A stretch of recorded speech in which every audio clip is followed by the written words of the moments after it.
vehicles. Plus, on top of all that, we're going to need carbon removal technology to remove carbon from the atmosphere. Professor Jim Skee is one of the report's authors. He said that governments needed to waste no time in taking action. We really need to start working very hard right from now if we're not going to see the options slip away. So the bold number is that we need to see carbon dioxide emissions reducing by 45% by 2030 compared to recent levels if we're going to put ourselves on track.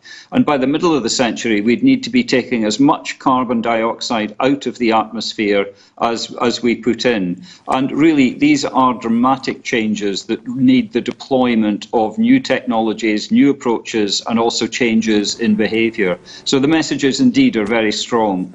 The other message from the scientists is that governments and individuals already have the tools, the technology to shrink their carbon footprint, but what's been lacking is the political will. Perhaps nowhere is that more evident than in Washington, where President Trump is committed to pulling out of the Paris Agreement. So, will this IPCC report have any impact in the United States? I've been speaking to Gina McCarthy, the former administrator of the US Environmental Protection Agency. She was the lead on President Obama's climate change policies. In the United States, at least, people understand that climate change is happening. I know the president is out of touch with that, but the American public understands it. The real problem that we have is that people are seeing it as a faraway problem or a problem that impacts the coastlines or maybe those forested areas that are going on fire in California and the West. But frankly, climate change changes everything. It really is the biggest threat that we have to public health today, to our safety, to our well-being, to our economies, to jobs. This is about national security as well. And people need to understand it and personalize it. And if you look at America, it's not a monolithic picture, is it? As you say, the White House, the current administration, certainly takes a different view to the administration you served. But if you look in, I think, 21 states, say they're still signed up to the Paris agreements, many cities, many local administrations, but without central government providing a lead, how much difference can that make? Well, it makes a long-term difference, but I'll tell you, a lot of people in our country are feeling like the federal government is letting us down. They're not following the science. They're not following the law. They're trying to roll everything back, but frankly, they're not that good at it. And so I feel confident that the rules will stay in place, but it's that longer-term signal that you want to send. This isn't a short-term problem. This is a challenge where we have the solutions today, which is why our mayors and our governors and why the business sector is really motivated to act, because in the absence of federal leadership, we can still do a lot of things at those other levels and in the business sector. But it's that long-term investment that we're not seeing. One of the things you talked about just now is jobs, and it's been the argument of the current president and his administration that actually jobs were on the line because of some of the decisions that were taken to get rid of coal and gas. How do you argue against that? Well, you probably look at facts, which this administration sometimes doesn't look that closely at. The facts are that clean energy is winning in the marketplace. That's where the job growth is. It is not in the old fossil fuel sectors. We see clean energy taking off in the United States, and it continues to move at a pace that's faster than we ever intended. That doesn't mean we're nearing any finish line, but this administration doesn't understand about the jobs of the future versus trying to make what they call America great again by looking backwards. And clearly, one of the ways that individuals can change their carbon footprint is the type of car they drive. Americans love cars, and it's proved very difficult, though, hasn't it, to get Americans to change their habits. We had to regulate to get our car companies to sell fuel-efficient vehicles that Americans actually wanted to buy, which is one of the reasons they were going bankrupt when President Obama came in. He rescued them. We actually worked with them. We set a long-term strategy, and they've been doing well ever since. Mostly record-breaking years. They're adding jobs. They're selling cars that people want to buy, and they're saving consumers money as a result. If you want to revert resort to really expensive fuel-efficient vehicles. That doesn't save consumers anything at the pump, and it also doesn't save lives by cleaning up our air pollution today and addressing the challenge of climate change for all of us. When you talk about saving lives, you look at some of the extreme weather that America seems to be having to deal with more and more. I mean, is that having an impact, do you think, on the way people look at the climate? I believe that it is, which is why people know it's happening. But we haven't yet turned from talking about how bad climate is to make the change about what is a future that we all want to move towards. We have to think about this a little bit smarter. And instead of focusing so much on the bad, let's talk about the opportunities. Let's talk about how many lives saved if we move towards cleaner cars. Let's talk about how when you don't burn coal, you don't spew mercury into our atmosphere that's a neurotoxin for our kids. Let's talk about the contagious diseases that are moving in a changing climate to places where we've never had them before, or the droughts we're facing. Let's talk about the opportunities we have to lift everybody up and move to a future that's better for everyone. I feel like we're fighting about nothing instead of grabbing the future and running towards it. And this report, will it make any difference to the conversation in the United States, do you think? Or will it just be seen as another more of the same that washes over people's heads? I don't think people have grabbed climate change because I think they think it's a problem for the planet instead of the people that live on the planet. I'm hoping that this will reignite a conversation, but that conversation will turn from, oh, woe is me and how afraid am I, to what the opportunities of the future can be. And that was Gina McCarthy, the former administrator of the US Environmental Protection Agency.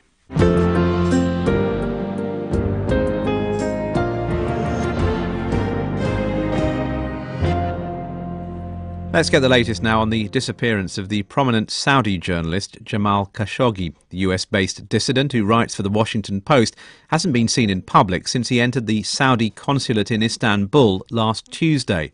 Turkish officials have suggested that he was killed inside the building. On a visit to Hungary today, Turkey's President Recep Tayyip Erdogan said the Saudi authorities had to prove that that wasn't the case. Başkonsolosluk yetkilileri buradan çıktı demekle kendilerini kurtaramaz. Consulate officials cannot save themselves by saying that he left the building. Relevant authorities are responsible for proving it. If he left, you have to prove it with footage. 3 days before he disappeared, Jamal Khashoggi was in London for a conference, and while he was here, he came into the NewsHour studio to speak to my colleague Julian Marshall. Before they began recording the scheduled interview about the Middle East peace process, they discussed the possibility of Jamal returning to Saudi Arabia. We wouldn't normally broadcast this type of conversation, but we've decided to make an exception in light of the current circumstances. Julian began by asking Jamal Khashoggi whether he spent his time travelling. I'm trying not, but I found myself doing a lot of traveling. Now I'm living between Istanbul and Washington D.C. When do you think you might be able to go home again? I don't think I will be. I don't think I'll be able to go. Feelers every now and again. Test the temperature, or. You see, when I hear of an arrest of a friend who did nothing that worth to be arrested, right, make me feel I shouldn't go. I'm talking. That friend of mine who was arrested wasn't even talking. Maybe he was talking critically over something in a dinner party. Right. That's what we are becoming in Saudi Arabia. Right. We are not used to that. Right. We never experienced. But are people spying on each other? Therefore, you're saying that. You can go to a dinner party and you can say something and it might be misinterpreted. Yes, people now question why so-and-so got arrested. Recently, a Saudi columnist, an economist, who was close to the royal court, got arrested. And that scared many people because here we are talking about somebody who's close to the government. Right, right. I don't even want to use the term dissident. Dissident, yeah. They're not dissidents. Right. I mean, the people who are arrested are not even being dissidents. Right. They just have an independent mind. Right. Until now, I don't call myself an opposition. Right. I always say I want a free environment to write and speak my mind. And that's what I do in the Washington Post. They give me a platform to write freely. Right. And I wish I had that platform in my home. In home. Would Saudi Arabia be a better country if Very much. if there was that sort of freedom of expression? Very much, because we are going through a serious transformation that going to involve every Saudi, going to affect every Saudi. As one of the England's king says, what affect the people must be discussed by the people, right? Right. So this serious transformation that is happening isn't discussed.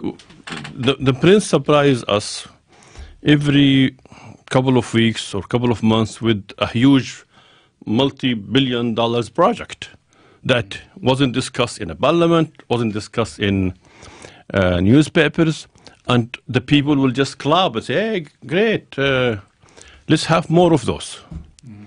And things don't work that way. The missing Saudi journalist Jamal Khashoggi speaking to NewsHour's Julian Marshall 3 days before he disappeared in Turkey. Just a reminder, you are listening to the BBC World Service. We've got another chunk of Tim Franks coming up before the end of the programme. We'll be heading back to Brazil to hear from him there. You're listening to NewsHour from the BBC World Service with James Kimarasamy.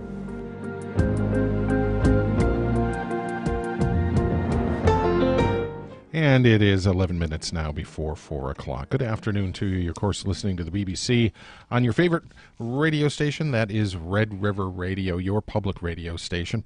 We are supported through contributions, and that's what we're working towards now, receiving enough contributions to be able to stay on the air and bring you great programs like the BBC. Good news, we are just $645 away from $45,000 overall level, so we've been making steady progress throughout the day today. We need to keep that going. We need to maybe even speed things up a little bit so that we can end this drive sooner rather than later. I think so. And I would agree. That's that voice there, Gail Beal from our Community Advisory Board, and Julie Jameson also made the trip in from Marshall, in for one last break this afternoon. So you've got another opportunity. Pitch your stuff, ladies.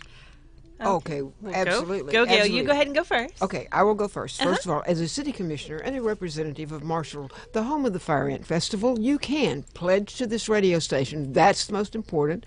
Join the 1K Fund Walk or the Tour de Fire Ant, also for a pledge of $100. Move cans of food from Julie to me, but mostly contribute to the importance of this radio station, to the quality of life in East Texas, for heaven's sake.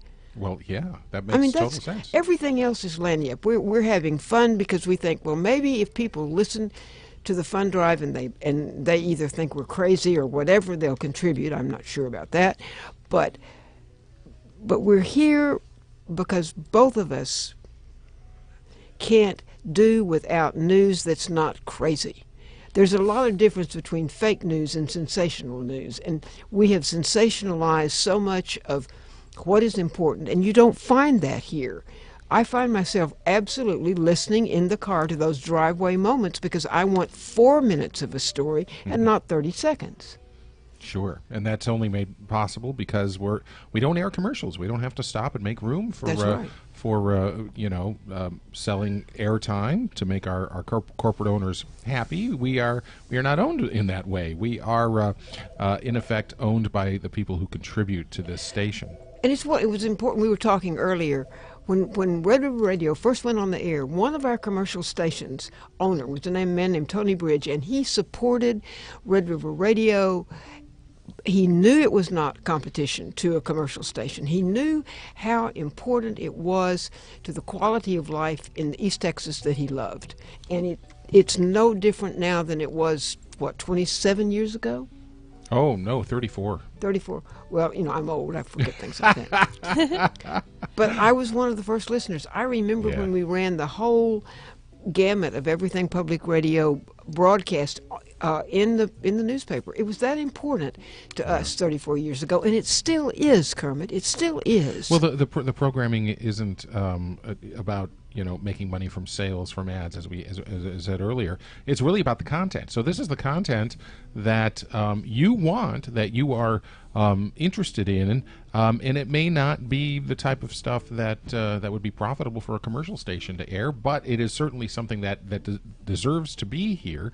So we think in terms of content, and then we hope that a few times out of the year we can just basically come and ask you directly for your support, and that's how public radio has worked. This isn't supported by big government or anything either. We apply for grants every year, and that's about 15% of our budget, but everything else is raised right here at home. Absolutely, and I didn't realize until this fund drive that the number of people who contribute add to what we can get from grants. That's right. It's I didn't know that. So by golly, get your $10 in. We'll take your $1,000. We will take your $1,000, but I really want something to do here. I mean, I want to be able to read people's names. And speaking of reading names, Gail made an additional contribution while she was here. Thank you very much, Gail. Thank you, Gail. And so we're going to get, in honor of Gail, we are going to donate some sliced carrots. Oh, wow. There you go. I appreciate that. Excellent. We've got a big stack over here that I still want to move from one side of the desk over to the other. And every donation, regardless of size, we're going to move something over to the other side, and that's going to benefit all, the local food bank, the Food Bank of North Louisiana. It's really hard. We're from East Texas, so most of the work that I typically do is with the Food Bank of East Texas. I every single time I say it out loud, I have to kind of try and edit it in my head. And we'll be working with them in December, along with all of the other food banks. Yes, as well, and that is my favorite fundraiser. I love the ability to be able to do more than one thing, to be able to take your single donation, your single phone call, and to benefit so many people in different organizations at the same time. That synergy is just absolutely, it makes it all go around, and I love that. So, we're just here for a few more minutes, and I would love to hear the phones ring and just call in. We'll get these things moved from one side over to the other. If you do happen to make a contribution of $100, we do have entries into either the Fun Walk or into the Tour de Fire Ant, the bike race that's going to take place this weekend. They're worth $50 a piece. Yes, they are. I get that. I just love the name. Yes. We're going to. We've got to get back into the BBC. Aww. So Gail and Julie, I want to thank you guys so much bye. for being here. Yeah. Well, calls can still come in. Yes, call in. So impress me so that it rings on my way out, so that I'm just sort of serenaded as I'm leaving the building. There you go. Create a little bit of music. When she floats out of here, people will know it. 800-552-8502. Thanks. People don't understand what it is, and I do fear in the international level as well, how would be his stand against Venezuela, against our neighbors. Brazil has a very traditional way to not interfere with other countries, and I fear that this could escalate to regional violence as well, or some sort of insecurity, international insecurity within the region. That was Diego Scardoni. He's a senior strategist inside the Workers' Party. Still with me is Professor Carlos Pereira, political scientist here in Rio. Professor Pereira, he talked there, Diego Scardoni, the strategist, about maybe taking a different approach. But how far is it the case that actually the centre ground, which you might imagine the Workers' Party might go towards, here in Brazil, the evidence of this election is that the centre ground has collapsed? That's in fact true. It was a huge avalanche, a tsunami, electoral tsunami. And the name of this tsunami is Jair Bolsonaro. And all the traditional parties, including the center, have, declined dramatically. But something that I would like to dispute, and with the previous guest, is related to this idea that the simple election of someone who is conservative, who has a very, backward strategy, means necessarily that Brazil will gonna change dramatically, And Brazil has a very sophisticated web of accountability institutions. The judiciary is very independent, public prosecutors, audit courts, a very strong free media. So all those institutions will work as a kind of veto, as a kind of, and obstacles for and dramatic change that would deviate too much the country for the median preference of the society. they work at the moment, but one of the criticisms that is levelled, or one of the concerns that's levelled about Jair Bolsonaro is that this is not a man who necessarily would adhere to democratic norms. And, you know, just over 30 years ago, Brazil emerged from a military dictatorship. It's not unthinkable that Brazil could return to those dark days. Yeah, there is a risk of lots of conflict, but I do believe that the institutions that we have in place nowadays are strong enough to resist and to show limits, to set boundaries in which a president who attempts to deviate from what may be considered legal would be restricted and in reframing. If the government tries to go ahead to push forward this agenda, it would be too risky for the new government itself. You know, we had previous examples of presidents that behave unilaterally with their administration, Collor de Mello, Jânio Quadros, Dilma Rousseff. So they have been impeached legally and according to the procedures, to the rules of the game. So if Bolsonaro does not behave according to the rules of the game, he'll have to pay high price as well. Carlos Pereira, Professor of Political Science at the Getulio Vargas Foundation here in Rio. Thank you very much. Well, Jamie, you were talking about the sight out of the studio I'm familiar with in London, not perhaps being the most inspiring. If it's any consolation, it's mizzling with a rather grey rain here. Still, I can see surf, I can see sand, I can see palm trees. Nonetheless, Brazil looks like it's entering new territory. My heart doesn't quite bleed for Tim in Rio, but that brings us to an end of this edition of the programme. From me, James Camarazami, from Tim and the team in Brazil. Thanks very much for listening. Until tomorrow, goodbye. Well, you say goodbye, I say hello. So it's 1 minute now before 4 o'clock. Call now 800-552-8502 and support the station you listen to. This is member-supported Red River Radio, a public radio service of LSUS. You're tuned to KDAQ Shreveport, KLSA Alexandria, KBSA El Dorado, and KLDN Lufkin, your public radio station. We're so glad to have you along this afternoon, asking you to take just a moment of your time to make a call and make a contribution to Red River Radio, because that is the key to keeping the station on the air, not just today, but every time you tune in. And joining me in the studio today, Joe Kane from our Community Advisory Board with Carr, Riggs and Ingram has also stepped up to the plate here to be on the air for a couple of hours. And you know, it's a holiday Monday thing, so off and on it's been slow, and then all of a sudden we get some incredible spurts. Time for some spurts. Yes, it is. And I've heard about this coffee mug. Oh, now you for the last week. It's you got to get this coffee mug. It is stainless steel lined. Yes, it is. But the outside of it is, I guess it's metal as well. This is going to keep your stuff hot and cold for a long time. Yeah, they say in the specs that you get 8 hours of keeping something hot and 16 hours of keeping something cold. And if you're familiar with stainless steel, it's 18/8 stainless steel. And restaurant quality is 1810 for cookware. So that's just about... This is just about that quality. And I don't know about you, but at my desk, my coffee gets cold after like the second gulp. I don't think I've ever finished a cup of coffee at work.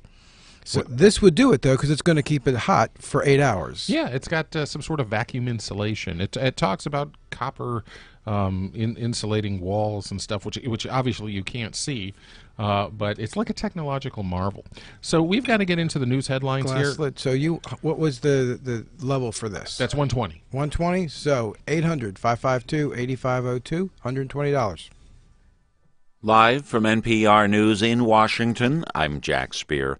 President Trump is keeping a top Justice Department official on the job for now. NPR's Scott Horsley reports Deputy Attorney General Rod Rosenstein traveled with Trump to Florida earlier in the day. Rosenstein's fate has been a question mark for several weeks, since the New York Times published a saying, among other things, that the Deputy Attorney General had discussed secretly tape recording the president last year. Rosenstein has denied that report. Trump spent about 30 minutes talking with the Deputy Attorney General aboard Air Force One as the two men made their way to a police convention in Florida. Look, I'm traveling with Rod. I didn't know Rod before, but I've gotten to know him, and I get along very well with him. Rosenstein's job is politically sensitive because he oversees Special Counsel Robert Mueller's investigation of Russian interference in the 2016 election. Scott Horsley, NPR News, Washington. The large limousine that crashed over the weekend, killing 20 people in upstate New York, failed an inspection last month and should not have been on the road.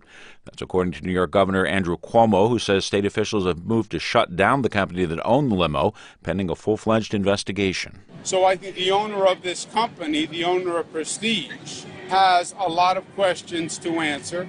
There's an ongoing investigation. But is there a possibility of liability, civil and criminal? Certainly. Limo based on a 2001 Ford Excursion apparently ran a stop sign, slamming into an unoccupied SUV at a country store and cafe in Schoharie outside of Albany. 2 pedestrians and all 18 people in the limo, including 4 sisters, were killed. The vehicle was on its way to a 30th birthday celebration.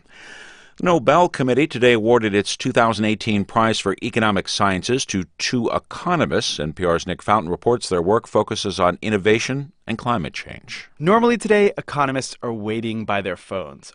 But NYU's Paul Romer? I got 2 phone calls this morning, and I didn't answer either one because I thought it was some spam call.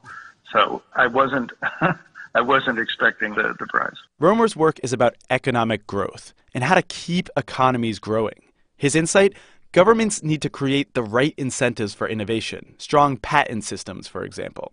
He shares the prize with William Nordhaus of Yale, whose work is on how economies interact with the environment and climate.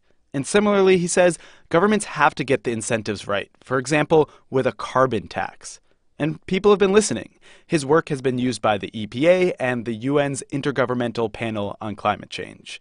Nick Fountain, NPR News, New York. President Trump's former communications director, Hope Hicks, has landed a new job. She'll be taking over as communications director at the newly revamped Fox company. On Wall Street today, the Dow was up 39 points. This is NPR. And it is 4 minutes after 4 o'clock. Good afternoon to you. You are listening, of course, to All Things Considered on your public radio station. And Joe Kane back in the studio with me. I'm Kermit Poling, the general manager here at Red River Radio. And we're going to start a challenge match. Now, we need to raise some money this afternoon. We're a little under $45,000. I want us to get to $50,000 by the end of the day today. So that is a tall order, but not too tall, if you get what I mean.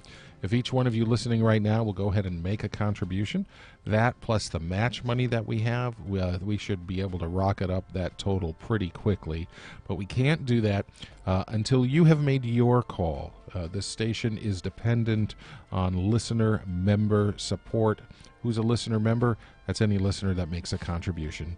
If you want to think of yourself as a member or just someone who contributes, that's fine. We're a nonprofit organization, so any money you send our way is tax deductible. So Joe, we're working towards this today, and of course you're aware from being at all of our advisory board meetings just how important these drives are. Well, it's also amazing that you said earlier 85% is locally driven. Raised. Yeah, it is. The funding is 85%. That is extremely high for an organization like this. Plus, this is I think you said we're rated second largest marketing area in the country. Right, in terms of geographic area. Exactly so, we serve a very large area with quality entertainment. And before the break, we were talking about this coffee mug with the stainless steel insulation. Mm-hmm. It's a 12-ounce insulated wall cup, and that was for $120 donation. And then we have this beautiful blue heavyweight coffee mug. And what was the level on this? That one is $80. Okay, and that's a. And then that's the All Things Considered, which is perfect for right now. Which is show cracks me up.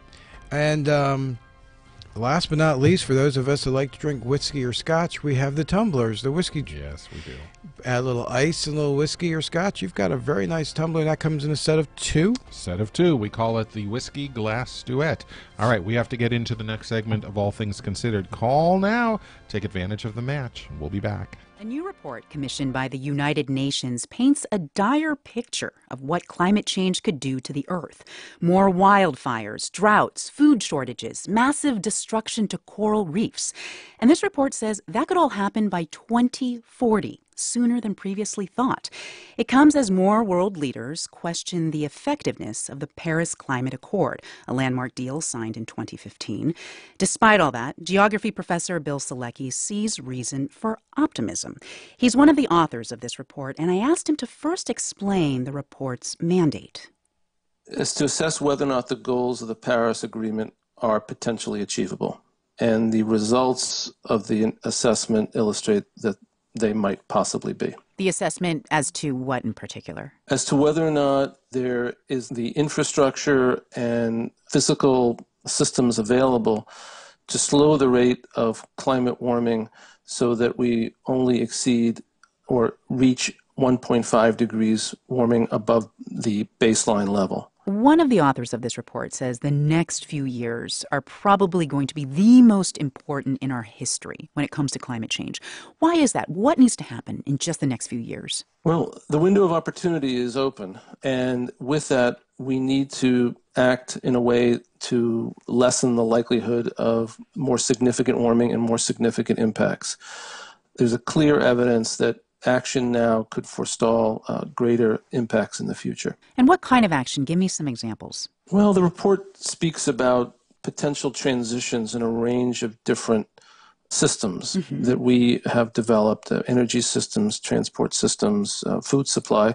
So things like considering food consumption patterns, thinking about the carbon footprint of one's food, things like even as obvious potentially as increased use of electric cars or other, less polluting modes of transport. Even the question of lifestyle in terms of commuting patterns and trying to sort of understand the broadly defined impacts of one's actions. But are any of these changes feasible within the next 2 decades? Based on the literature that we assessed, yes. There's an increasing mobilization. I mean, the client for this report were the nation states.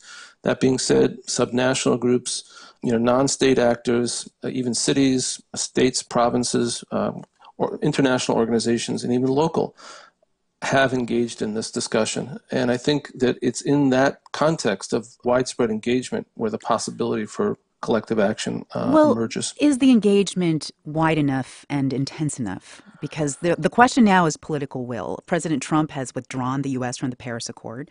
The frontrunner in Brazil's election now says if he does win, he will do the same, which is important because that would involve the Amazon. So what political leadership is left to make these massive changes your study says are absolutely necessary? My response, certainly there is international leadership in many quarters, but also this is not a question that is going to disappear. It is a question that will continue to press because the issues are present and growing. I think what we're starting to see as well is increasing appreciation from a variety of other sectors that have influence over the role of national governments. I mean, the private sector as example. We see many different corporate entities and companies engaging in the question as well. Bill Selecki is a professor of geography at Hunter College in New York. Thank you very much. Thank you so much. In Indonesia, the death toll from the earthquake and tsunami is nearing 2,000 people. Many others are still missing. Supplies are coming into the disaster zone, but very slowly. NPR's Lauren Freyer reports on the bottleneck at a damaged airport in Palu.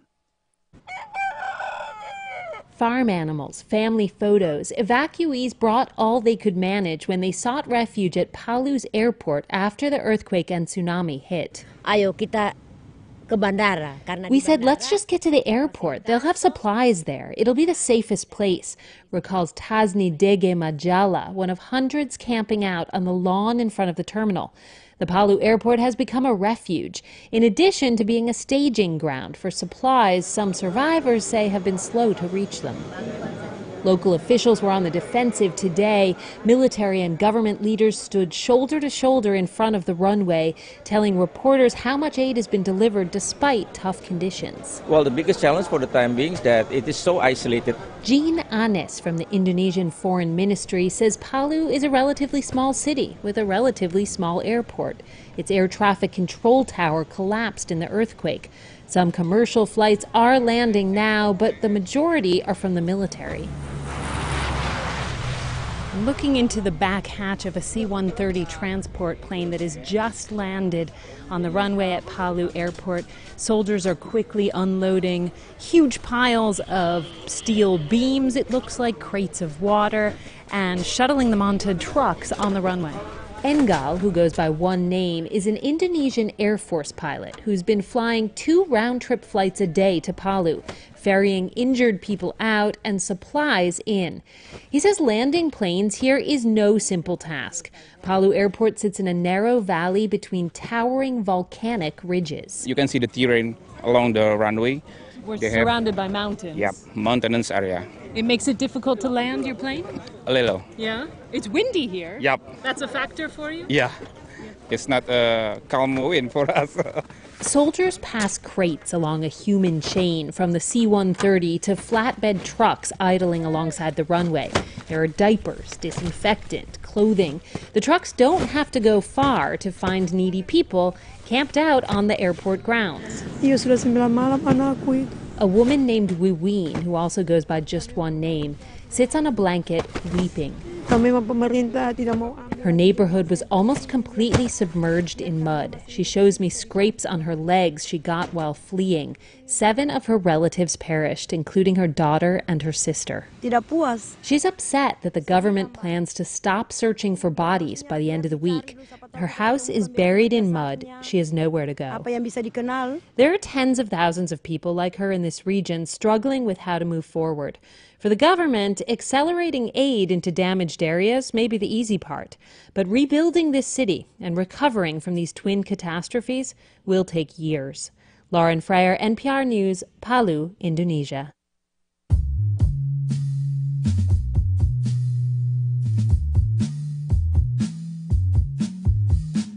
Turkish officials have told some media outlets that a prominent Saudi journalist has been killed inside the Saudi consulate in Istanbul. The Saudis deny this. The journalist is Jamal Khashoggi. He's been a vocal critic of the Saudi government, and he's been living in Turkey in self-imposed exile. Earlier today, we spoke to Dominic Evans. He's the Reuters bureau chief in Istanbul, and he says Khashoggi went into the Saudi consulate last week to get some documents for his upcoming marriage. And he never came out. And then by Saturday, 4 days after he went in there, we heard from Turkish sources that their initial assessment was that he had been killed inside the consulate in what they said was a premeditated murder. If that is true, that the Saudi government has indeed killed Khashoggi, can you give us a sense of what he has written about that has so tremendously offended the Saudi government? Sure. I mean, it's important to remember that he's not always been seen as an opposition journalist. For many years, he was a newspaper editor in Saudi Arabia. He also worked as an advisor to a very prominent Saudi prince. But about a year ago, he left Saudi Arabia saying he was worried about possible retribution for what he was writing. He has been critical of Saudi Arabia's foreign policy, including the war in Yemen. Mm-hmm. He has also criticized the Saudi leadership for its crackdown on dissent within the kingdom. I understand that Saudi diplomats gave you a tour of their consulate in Istanbul to try to prove to you and other reporters at Reuters that Khashoggi was not there. I'm curious, how convincing was that tour? Tell me about it. Well, it was certainly a very unusual event. As you say, we went to the consulate. We interviewed the consul general, who repeated what Saudi Arabia has always said, that Jamal Khashoggi went in on Tuesday and left shortly afterwards. He then showed us around the consulate. He said this was an extremely unusual move. They'd never done this before, but they were trying to show that Jamal Khashoggi was not being held in the consulate. So they took us from the top to the bottom, and they even opened the cupboards and the air conditioning vents. They opened the cupboards? Yes, to show that there was nothing suspicious there, exactly. But to show you that he's not there doesn't exactly disprove he hasn't been abducted and detained or killed somewhere else. You know, I'm not a trained investigator, that we weren't carrying out a search, but it was their attempt to show transparency, to show openness, and to show cooperation. Now, Turkey's president has spoken out about this, saying that they will investigate. What is at stake for Turkey? Well, Turkey and Saudi Arabia have had pretty fraught relations over recent years. At the same time, it's been interesting that although we've heard from unnamed sources and an advisor to the president about this allegation, the president has not publicly come out and launched, a full-scale criticism of Saudi Arabia. That's a reflection of, what may be at stake if there were a full-scale row between the two countries. If it is confirmed that the Saudis killed Khashoggi, how might that impact the U.S.'s relationship with Saudi Arabia? Jamal Khashoggi was a U.S. resident, is a U.S. resident. He has written for the Washington Post, so there are U.S. connections there.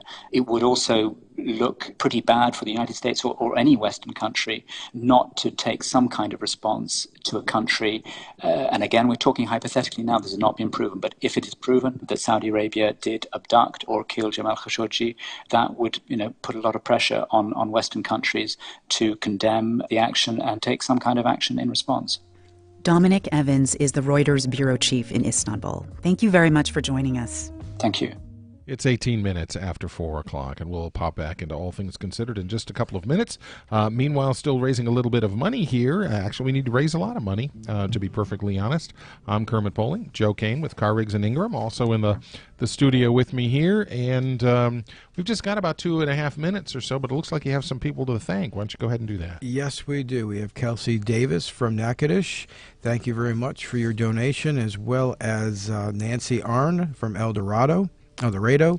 And she loves Hearts of Space, News at the Top of the Hour, and Radio Lab. So thank you both.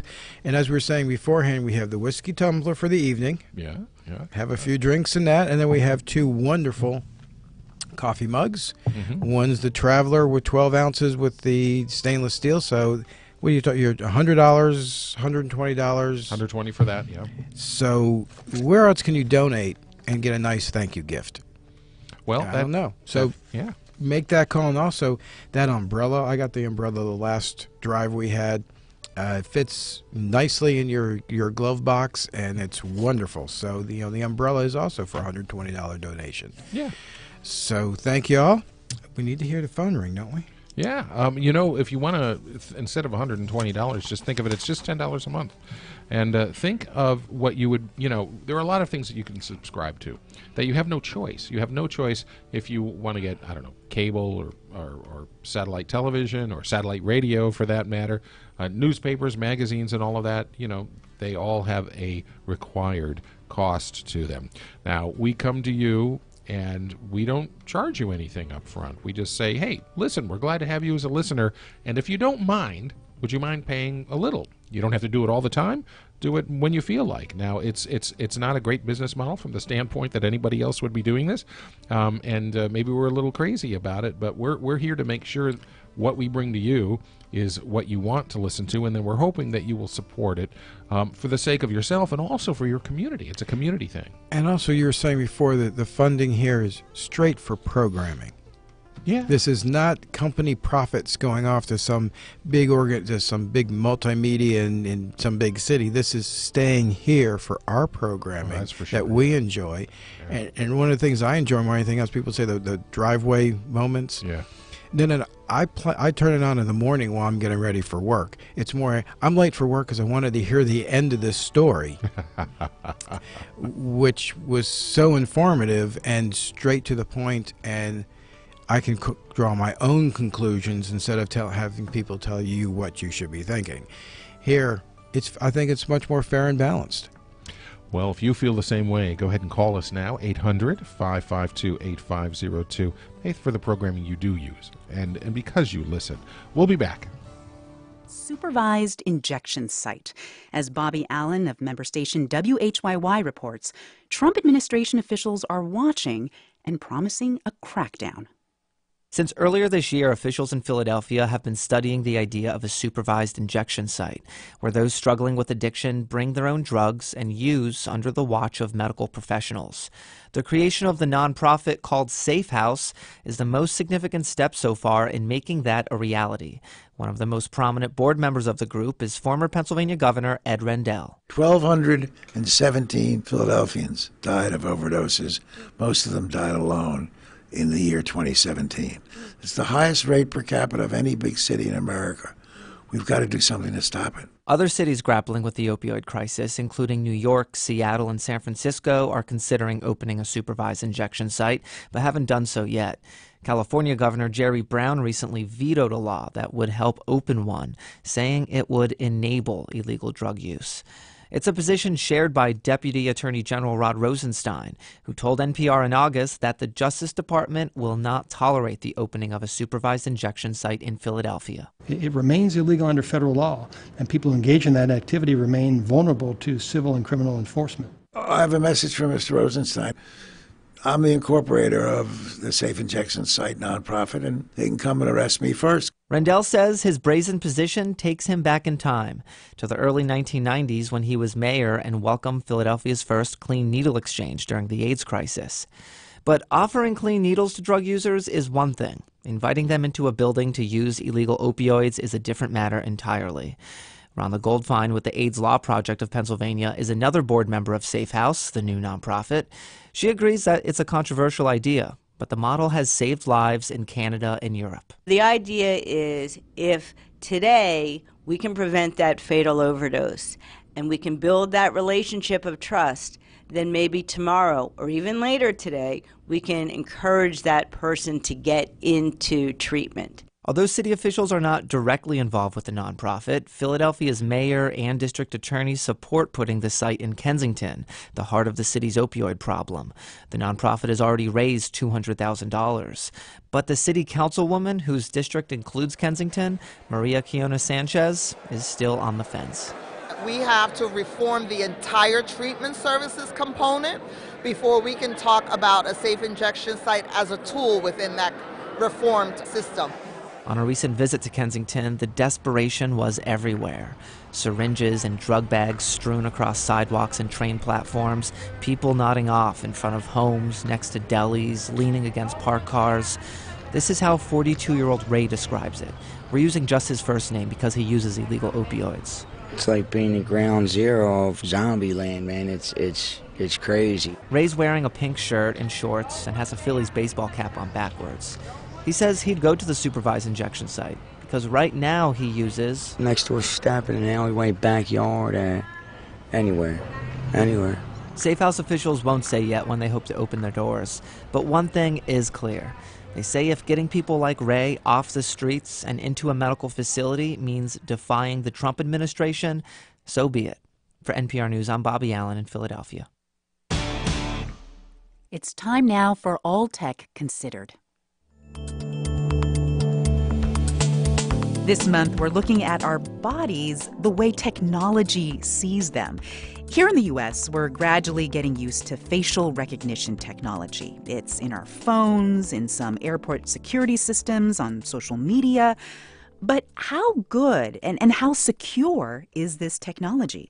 To answer some of those basic questions, we're joined by Alice O'Toole. She's a facial recognition expert at the University of Texas at Dallas. Welcome. Thank you. Now, I feel like I'm seeing facial recognition pop up a lot more recently, not just on smartphones, but in airport security systems, for example. Law enforcement has also experimented with it.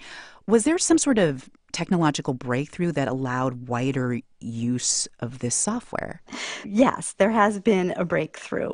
In the last 5 years or so, there's been a new algorithm, and it's modeled after the human visual system, whereas older technology would do really quite well with well-controlled facial images, so when the illumination is good and the viewpoint is frontal.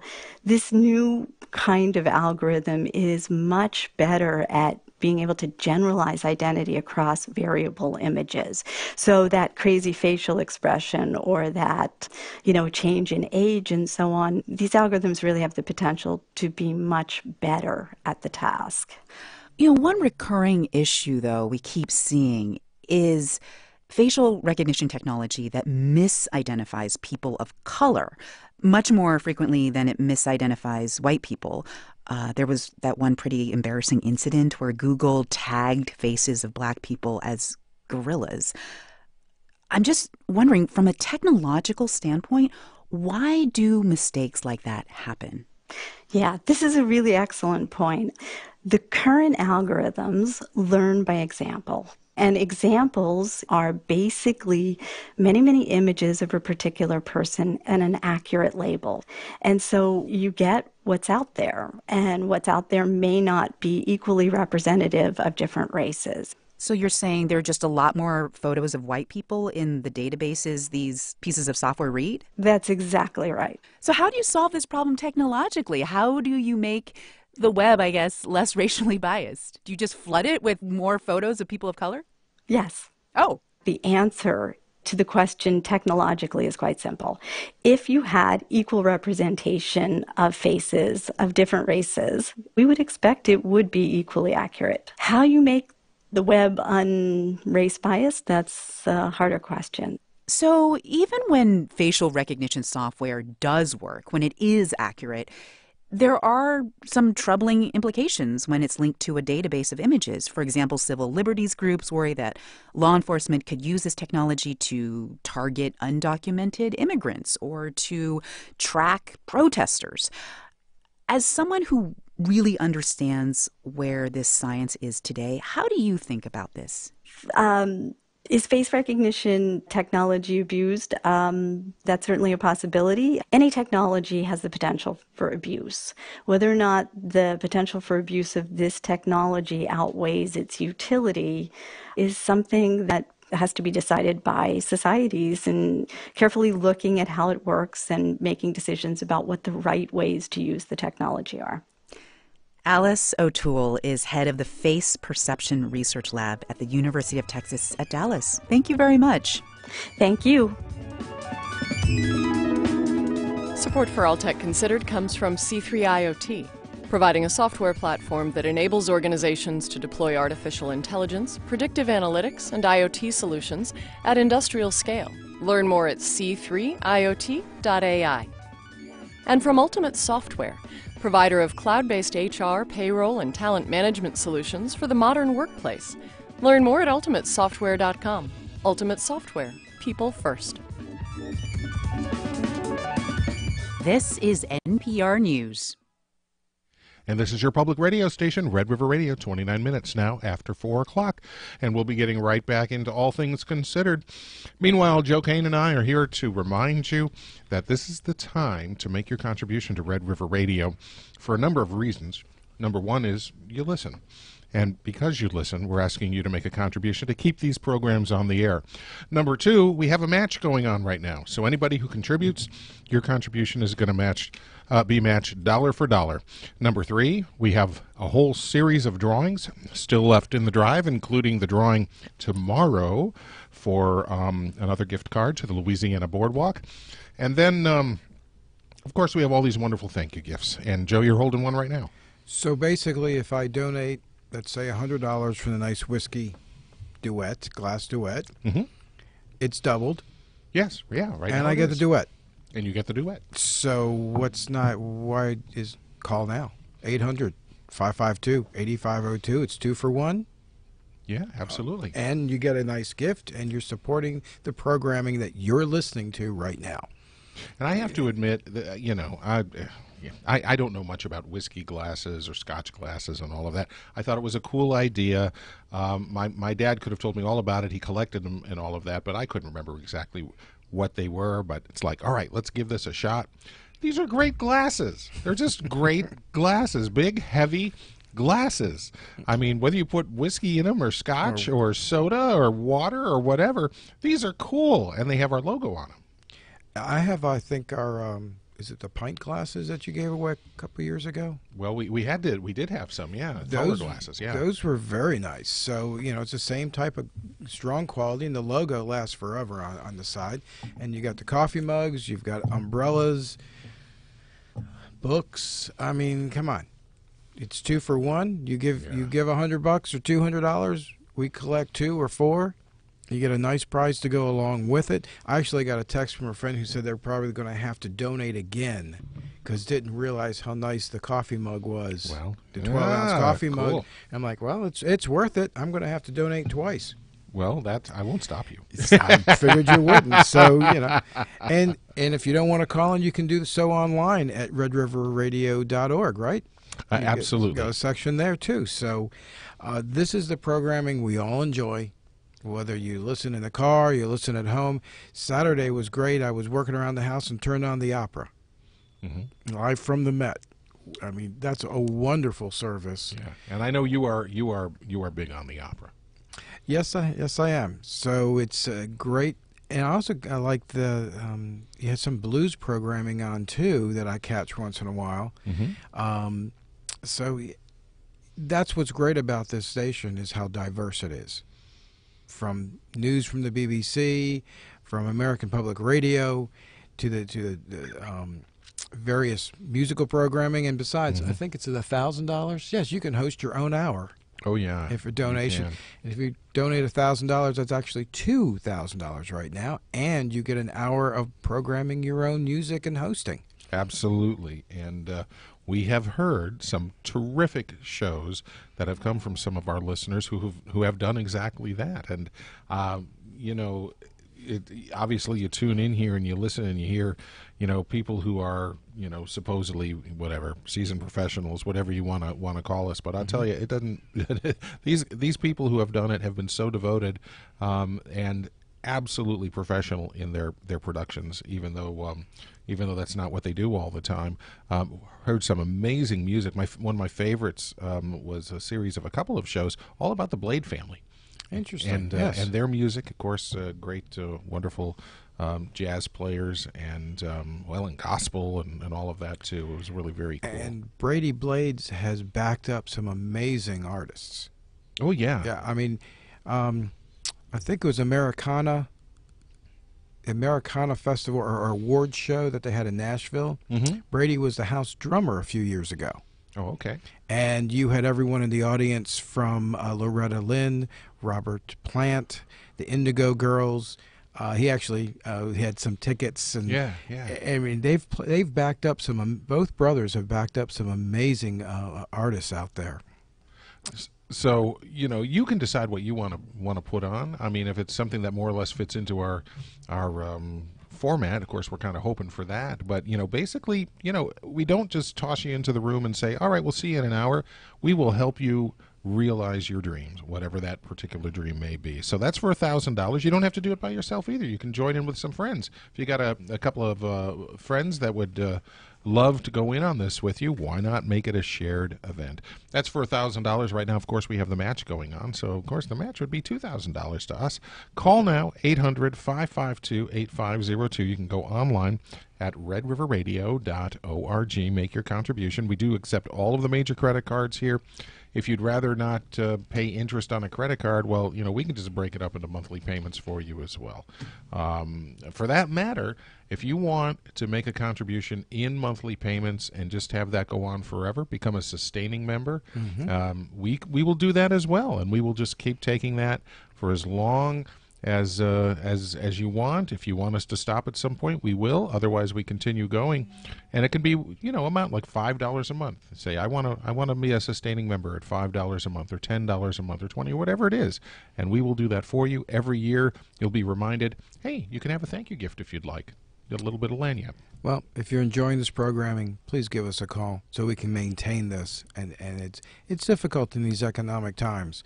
But this staff, for some reason, a skeleton staff, has been able to keep this station going with quality entertainment for a long time, over 34 years. 34 years, that's right. Well, we're going to get right back into All Things Considered. Joe and I will be back here shortly. Make your contribution now. Have it matched. Get in on the drawings. Support the station you listen to. This is All Things Considered. I'm Elsa Chang. We're going to take you back now to the late 1800s, when eating food in the U.S. meant taking a calculated risk. The country was growing, people were moving into cities, and industrialization gave food producers new, sometimes dangerous ways to stretch their products. They were very inventive with fakery back then because there were no rules against it, right? It's completely legal to do whatever. That's author Deborah Blum. Her new book explores that era before the U.S. enacted food safety rules. My co-host, Ari Shapiro, talked with her about it. The book is called The Poison Squad, one chemist's single-minded crusade for food safety at the turn of the 20th century. I started by asking Deborah Blum what someone living around 1900 might find in everyday foods like coffee, candy, or milk. Milk was a great example of just how bad things could get for a number of reasons. One, dairymen seeking to sort of stretch their profits would thin it with water. It wasn't always clean water. At one point, there was actually a case in Indiana in which it was pond water. Pond water. Pond water, and it was noticed when the family found worms wiggling in the bottle. And pond water was actually some of the safer stuff that milk was contaminated with.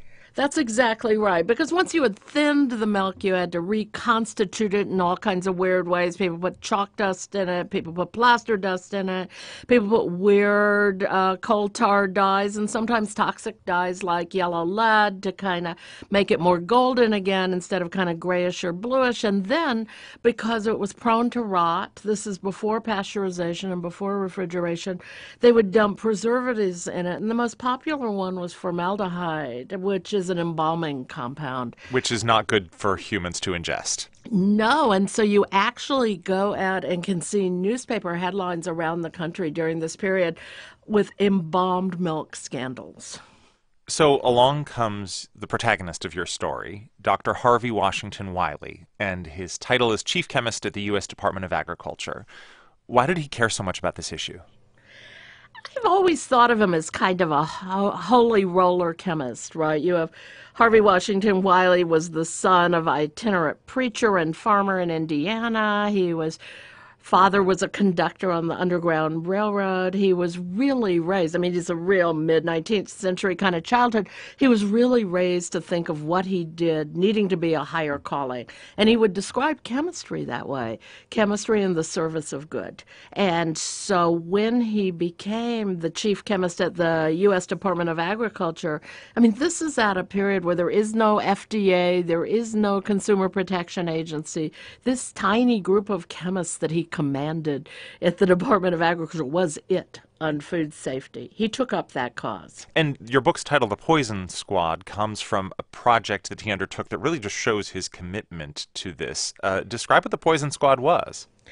Well, this is an experiment you could never do today because he basically goes out and recruits other people at the Department of Agriculture, especially young clerks, to volunteer to dine very dangerously. And so the idea of the Poison Squad was that 3 free meals a day, 7 days a week, super fancy meals. They're cooked by a professional chef. All the ingredients are amazing. And the only catch is you have to agree that half of you at any given period in this experiment are going to be adding capsules that contain suspect food additives.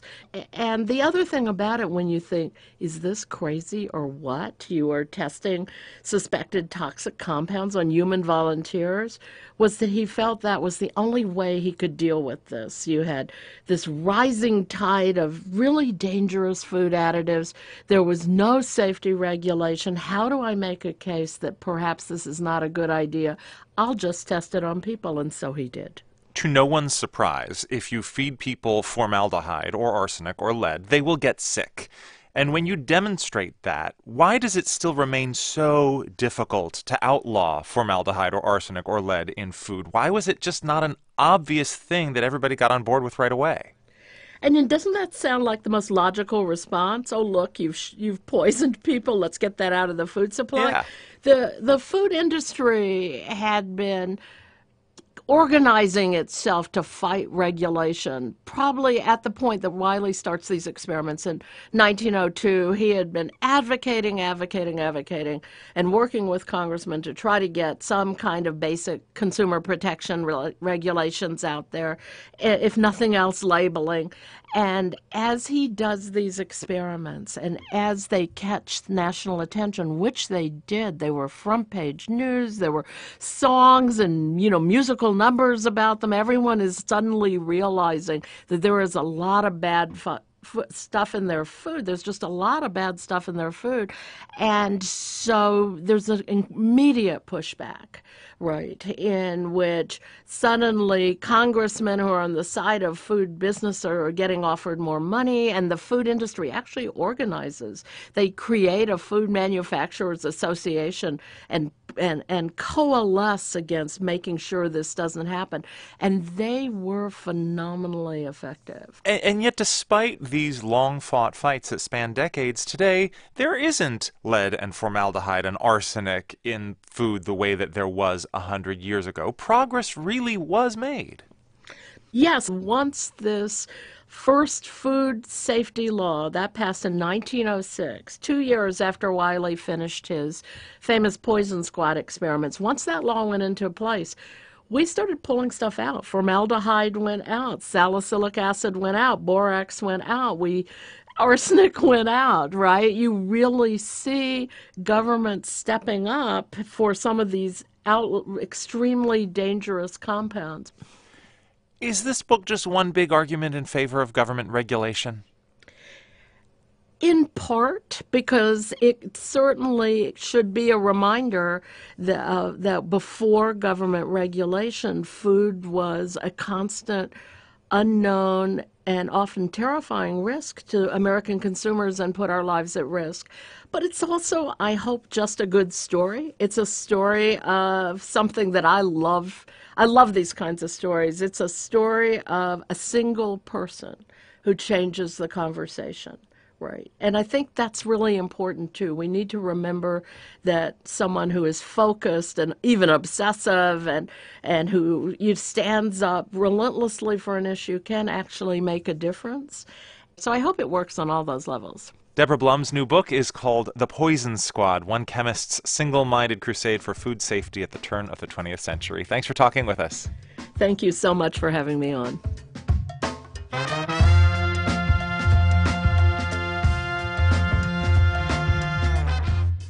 And it is 4:44, and you are tuned to your public radio station, Red River Radio, the voice of the community. And when we say the voice of the community, we are our station that endeavors to be that voice for you. We have, my gosh, you have people like Gary Joiners and Dr. Cheryl White on the air. You have Bird Calls. You have Health Matters. You have regional symphonies. You have local music, live music played on the air. This is all reflective of the community in which we live, and the community that's all part of the listening area of Red River Radio.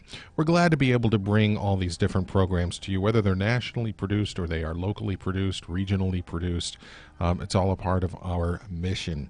But it does cost money. It runs about $1 million each and every year to operate this station, and we're just asking you to pay a small part of that right now with a contribution to 800-552-8502 or online at redriverradio.org, redriverradio.org.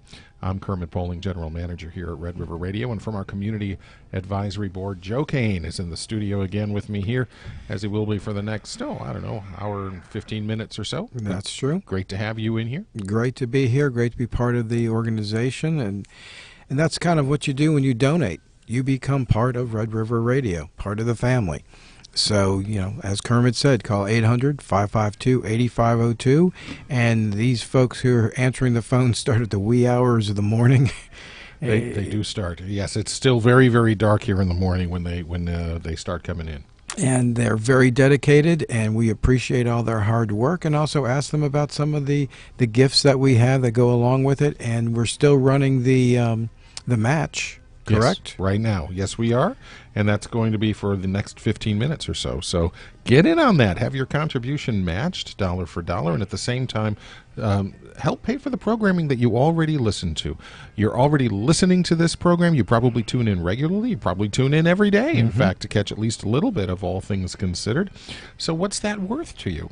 Of course, you know Ira Glass from This American Life, and he had a special on last week as a fundraising special. And he gets very creative during his fundraising specials, and he had a friend of his that went to a Broadway show and paid the cheapest ticket price available, which was $109, which is kind of an interesting amount when you think about it. He figured out, based on the length of the show and all that, he was paying about $44 an hour. So he decided to apply that, just the formula, to the number of hours that he knew he listened to his public radio station. And he did a little, he did a little bit here, a little bit there, added it up, and he figured out that if he paid $44 an hour for his station, that he'd be spending $44,000 a year. Now, he wasn't going to do that, and no one would expect him to pay $44,000 a year, and he realized what a great bargain it was that he was getting his public radio station for the amount that he was paying at the time. In fact, he upped his contribution a little bit because he figured, he went for that show, and it was a great show and all of that, but after it was over, it was over. We're here all the time. I'd be at $35,100 based on my listening. Based on your listening at $44, wow, that's a lot. That's a lot of listening. So the thing is, you might not realize it. It adds up. It really does. So whether you decide you want to pay $10 an hour for your listening, or $1 an hour, or $0.25 an hour, or $0.10 an hour, I bet you, if you add it all together, it's still going to come out to be a pretty nice contribution to Red River Radio. Why don't you contribute that this time around? Well, and the minimum $10 a month. Yeah. I mean, that's the minimum. Sure. Why not? And you can do it in one lump sum, or you can have it $10 a month put on a credit card. Absolutely right. Either way. But it continues quite frankly, the leadership of broadcasting that Red River Radio has done for the last 34 years and continues. And just think of some of the programming you have. The bird calls, which is very popular. It is, extremely. Yeah, every time I hear that. And also, I like in the morning from the LSU Ag Center. Oh, yeah, the Ag Minute? Yes.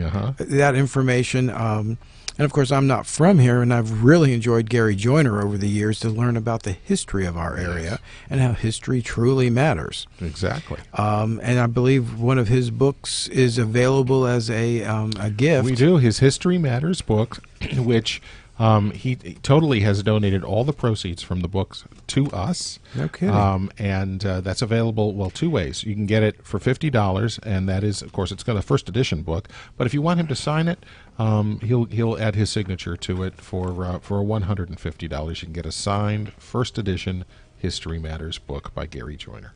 So it's informative, to the point, move on to the next thing. So the broadcasting here and the programming, you're listening, so you enjoy it. $10 a month isn't going to kill anybody, but it goes a long way to keep us going towards that $1 million a year to keep things running here. And I've always complimented the staff here. They get a lot of work done for a very small core group of people. For $1 million, a broadcasting station would have 3 times the personnel. Yeah, that's easily. That's true, and a lot of stations do. But of course, we have a lot of rural area to cover, so our costs go into making sure that we cover the area, not necessarily in large staff. So we do what we can with our small staff, and I got to say, I've got the greatest staff on the planet here. We've got to get back into the next segment here of All Things Considered. Remember, we do have that match going on right now. So as you are, maybe before you get into dinner, if you could just take a moment of your time, go ahead and make that call for the programming you use. We'd love to hear from you right now, and let's get over that $45,000 threshold. Call now, 800-552-8502, and thanks. It's All Things Considered from NPR News. I'm Elsa Chang.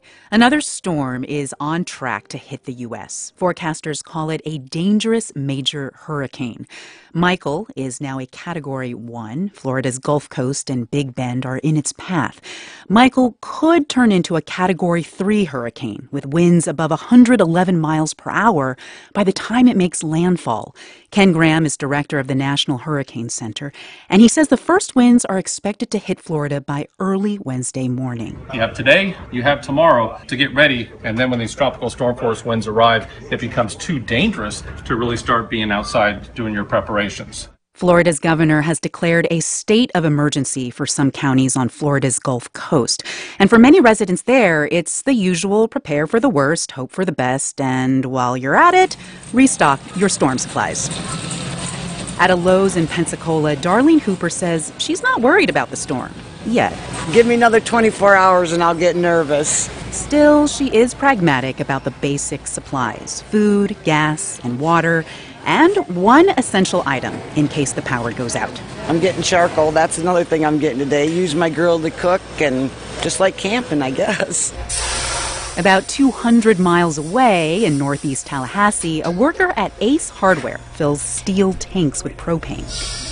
Deanna Herndon owns 2 Ace Hardware stores and reels off what customers are buying. Batteries, water, gas cans, and power cords for their generators and things like that. Most of everybody that I've dealt with so far has lived through it last year. People pretty much know what to expect. My family's been in Florida since 1806, so this is nothing to me. That's Rodney Robinson, Sr. His wife asked him to pick up some water while he was at a Walmart in Tallahassee. He says they're ready for Hurricane Michael. I was going to buy some soap. That's it. But we know to fill our tubs up with water. I got plenty of candles. I got a flashlight and all that stuff. Some localities have already issued evacuation orders. And this afternoon, Governor Rick Scott tweeted, "If you are directed to evacuate, leave. Do not wait." Those last 3 words in all caps. You know something is up when the New York Times insists that Los Angeles has the most important orchestra in the country. The LA Philharmonic recently launched a year-long celebration of its 100th birthday. NPR's Mandalit Del Barco has this look at the orchestra's rise. The LA Phil Centennial Celebration kicked off with a day-long street festival that spanned 8 miles across the city. Angelinos started at the Walt Disney Concert Hall and ended with a free nighttime concert at the Hollywood Bowl, complete with fireworks.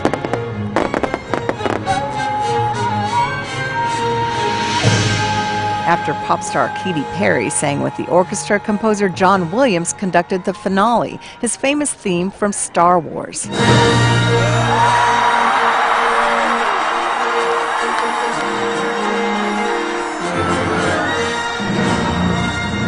The LA Phil is actually celebrating a little early. It made its debut on October 24, 1919. It was created by William Andrews Clark Jr., the son of a copper baron and U.S. Senator. Clark Jr. was also an amateur musician. There are some people that say, oh, this was a rich man's toy at first. Julia Ward, who edited the new book Past Forward, the LA Phil at 100, says the city already had an orchestra. But it wasn't so great, and he wanted to bring in New York players. He wanted to get students at Mahler to come and conduct, and mostly also he just wanted to sit in himself. Clark Jr. was also an eccentric nudist who, Ward says, often frightened his music directors.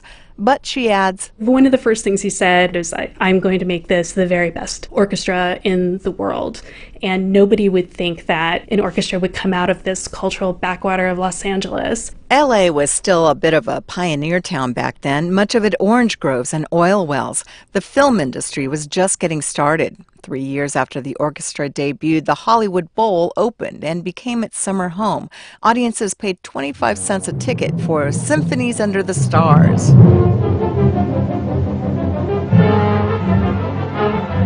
In this first recording, made in 1928, conductor Eugene Goosens is rehearsing for the West Coast premiere of Igor Stravinsky's The Rite of Spring.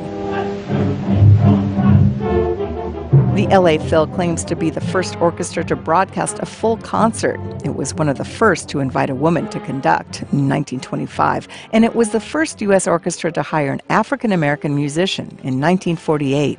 The LA Phil started to gain international recognition under the leadership of CEO Ernest Fleischman and conductor Zubin Mehta in the 1960s.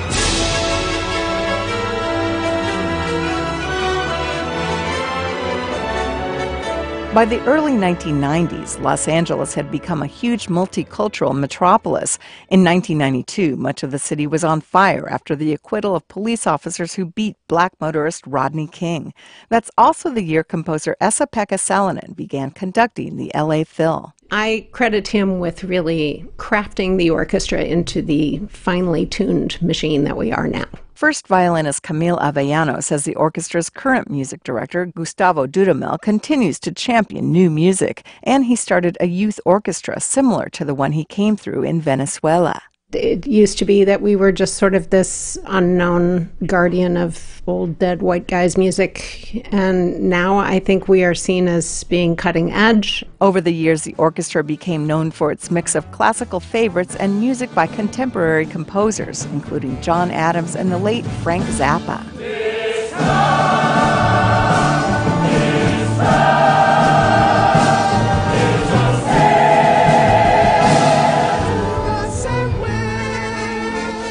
You do breathe a little bit of a different air here in California.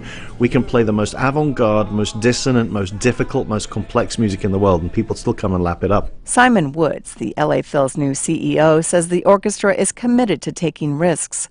So committed, it inspired the New York Times to make a remarkable declaration. The Los Angeles Philharmonic is the most important orchestra in America, period. Zachary Wolf is the Times classical music editor. Just in terms of what an orchestra can mean in its community and what they can do in terms of blending the artistic and the social justice, educational, etc., LA is in a league of its own.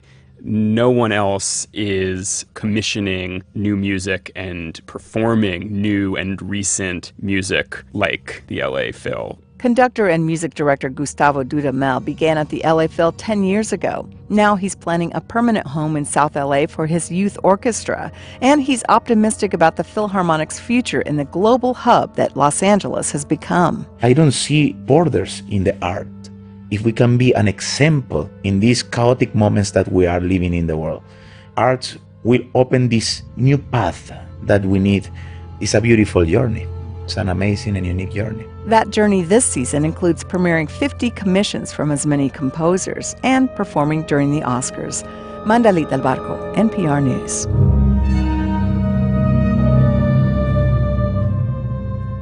You've been listening to All Things Considered from NPR News.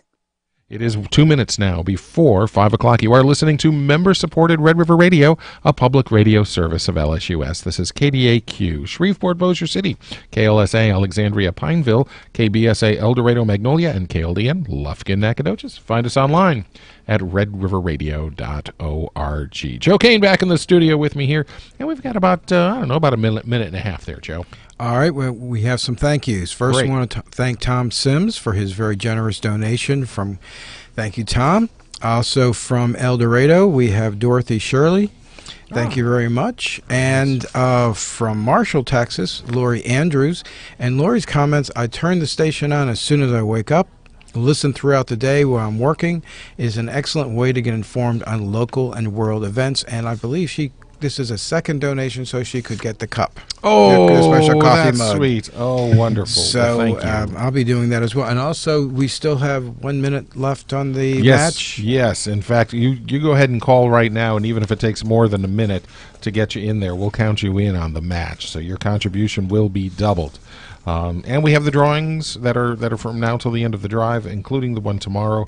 That's for a gift card to the Louisiana Boardwalk. So call now, 800-552-8502, and contribute, because you listen. This is your station, and our station is your station is a little bit different than public radio stations elsewhere in the country. It reflects the community we serve. This is a lineup that we have that has developed just because of what people have told us over 34 years. Absolutely. And we talk about at the advisory meetings as well, what is working and what needs to be changed. And you've done an excellent job to keep this great programming. And I personally really appreciate the news programming. Mm-hmm. Yeah, you have said that before. It's and of course it's the best news that there is, and I think that's one of the reasons why. Well, people like to keep informed. Mm-hmm. And this is, this type of broadcasting is here's a story. Sometimes you can even smell and hear the sounds, and it is, you know, radio is theater of the mind, and I listen mostly in the morning, and I think that really gets that point across and gives you what you need for the rest of the day. Well, we're going to get into news headlines here in the next hour of All Things Considered. All Things Considered, one of the most popular programs we air, runs about $45,000 a year for us to bring it to you. Now think about that: $45,000 for this, $90,000 for Morning Edition. That's just 2 programs out of our lineup. You can see how expensive it is. Call now, 800-552-8502. Live from NPR News in Washington, I'm Jack Speer. Saturday's limousine crash in upstate New York is an ongoing criminal investigation. That's according to police and the National Transportation Safety Board. Investigators are still piecing together what happened in that crash in Schoharie that left 18 people in the limousine and 2 pedestrians dead. The driver wasn't properly licensed, and the vehicle had failed a safety inspection. And TSB Chairman Robert Sumwalt says his agency has questions for owner Prestige Limousines. The company's safety culture, the company's records of prior crashes, their management of drivers, their fatigue management program, vehicle maintenance, fitness for driver fitness for duty. We want to look at everything that we can related to the company that operated that limousine. Crash occurred in front of a store as the limo was ferrying people to a 30th birthday celebration. Apparently ran a stop sign just prior to the crash. The death toll from a powerful earthquake and tsunami that struck central Indonesia almost 2 weeks ago is nearing 2,000. Here's NPR's Lauren Frayer. Officials say up to 5,000 people may still be buried under rubble. The earthquake triggered mudslides that wiped out 3 big neighborhoods, and those bodies may never be found. The government says it plans to call off all searches by Thursday, and it's considering declaring those 3 neighborhoods as national memorials, which may never be inhabited again. That's drawn some criticism from survivors who want to locate the remains of their loved ones. Across Palu, people are still sleeping in tents, even if their homes are intact, for fear of aftershocks. Electricity is coming back on, and military planes are landing at the damaged airport delivering aid. Lauren Frayer, NPR News, Palu, Indonesia. Tomorrow, President Trump travels to Iowa for a campaign rally. NPR's Shannon Van Sant reports Trump will crisscross the country this week in an effort to build support for Republicans ahead of November's midterms. Trump will travel to Iowa, Pennsylvania, Ohio, and Kentucky. He's expected to tout the economy and urge voters to head to the polls in November. Over the weekend at a rally in Kansas, Trump celebrated Kavanaugh's confirmation and ramped up his attacks on Democrats. You don't hand matches to an arsonist, and you don't give power to an angry left-wing mob, and that's what they've become. All 435 members of the House are up for re-election, and 1/3 of the Senate's 100 seats will also be on the line. Democrats need to win 23 seats to gain control of the House. Shannon Van Sant, NPR News, Washington. What is now Hurricane Michael is lashing the western edge of Cuba, and it could pick up strength as it heads toward the U.S. Forecasters say it could be a major Category 3 hurricane when it hits the U.S. mainland. On Wall Street today, a mixed close. The Dow up 39 points. The Nasdaq was down 52 points. This is NPR. And this is your public radio station, Red River Radio. It's about 4 minutes now after 5 o'clock. Just another 2-minute break here, and then we'll get right on into the next segment of All Things Considered. And Joe Kane with Carr, Riggs & Ingram back in the studio with me. I'm Kermit Poling, the general manager here at Red River Radio. And, wow, it just totally caught me off guard to look outside and see that it's raining. Absolutely. Hadn't been following the weather here, but it does make me think that one of our great thank you gifts that we have, and you mentioned it earlier, was, of course, our compact umbrella. It's got our logo on it. It's in, of course, our Red River Radio colors, but it's one of those fold-up ones, and you push a button on it and it pops out. It's made by Totes. Has a warranty on it, a lifetime warranty on it. So you just send it back to them and they send you a new one. So that is available for just $10 a month. And it's 43 inches across, which is pretty good size, and it'll fit in your backpack or your briefcase. Fits actually in my glove box. Oh, and okay. And it's pretty heavy duty too. It's a heavy-duty umbrella, and around here, when it does rain, you need an umbrella. Oh, absolutely. It's not a light rain, so give us a call at 800-552-8502. Ask the the operators who have been here for hours upon hours and are wonderful volunteers, what kind of gifts there are. And every donation level, you can receive a gift if you'd like one. Yeah, that's true. So let's hear from you today. One other one I want to mention, of course, is Dr. Cheryl White's book. That's brand new also. That is The Shadow Files. Have you ever tuned in for The Shadow Files in the morning? No, I have not. It is a segment about urban legends. See, I think this is something you would really like. But she looks at them from the historian point of view to kind of explore what the real stories are about these. So this book is a collection of her favorite Shadow Files that she has produced for us. And the first thing I opened up was on Lady Godiva. Well, that story persisted for nearly 10 centuries. Yeah, isn't that amazing? Mm-hmm. So we've got that for a $100 contribution, and she will sign it, so you will have a first edition signed copy. So make your contribution right now, 800-552-8502, or go online at redriverradio.org. We still have the match going on. We have a new match, actually, and more about that in a moment. We'll go right back to All Things Considered. President Trump hosts a swearing-in ceremony tonight at the White House for the newest justice on the Supreme Court. Brett Kavanaugh will be on the bench tomorrow when the Supreme Court holds oral arguments. He was confirmed over the weekend on a narrow party line vote. And today, the president told a group of law enforcement officers in Florida that Kavanaugh's rise to the high court gives Republicans a political boost. All over the country, I'm doing rallies, and people are loving that man and loving that choice. We'll have more on how the political battle over Kavanaugh is affecting the midterm elections in a bit. But first, let's go to NPR's Scott Horsley. Hey, Scott. Hi, Elsa. So give us a picture of how Kavanaugh's presence on the court will shift the decisions we'll see over the next few decades, potentially. He will certainly shift the court to the right. Remember, he was chosen from a list of judicial candidates drawn up by the Federalist Society and the Heritage Foundation, a list of reliable conservatives. And that's something you couldn't always say about the justice he'll be replacing, Anthony Kennedy. Kennedy, of course, was a Reagan appointee and generally conservative, but he occasionally did side with the liberal wing of the court, most famously on a string of gay rights cases, but also, for example, in reaffirming the right to abortion. Kavanaugh is expected to be much more conservative than Kennedy, and that leaves Chief Justice John Roberts now as the pivot point on the court. It'll be up to, that's right. It'll be up to Roberts to decide how much judicial restraint to exercise, and then that will determine whether this shift is a gradual series of rightward steps or one big leap. Do you think the very bitter confirmation fight we saw over the last several weeks has damaged the court's reputation as an apolitical body?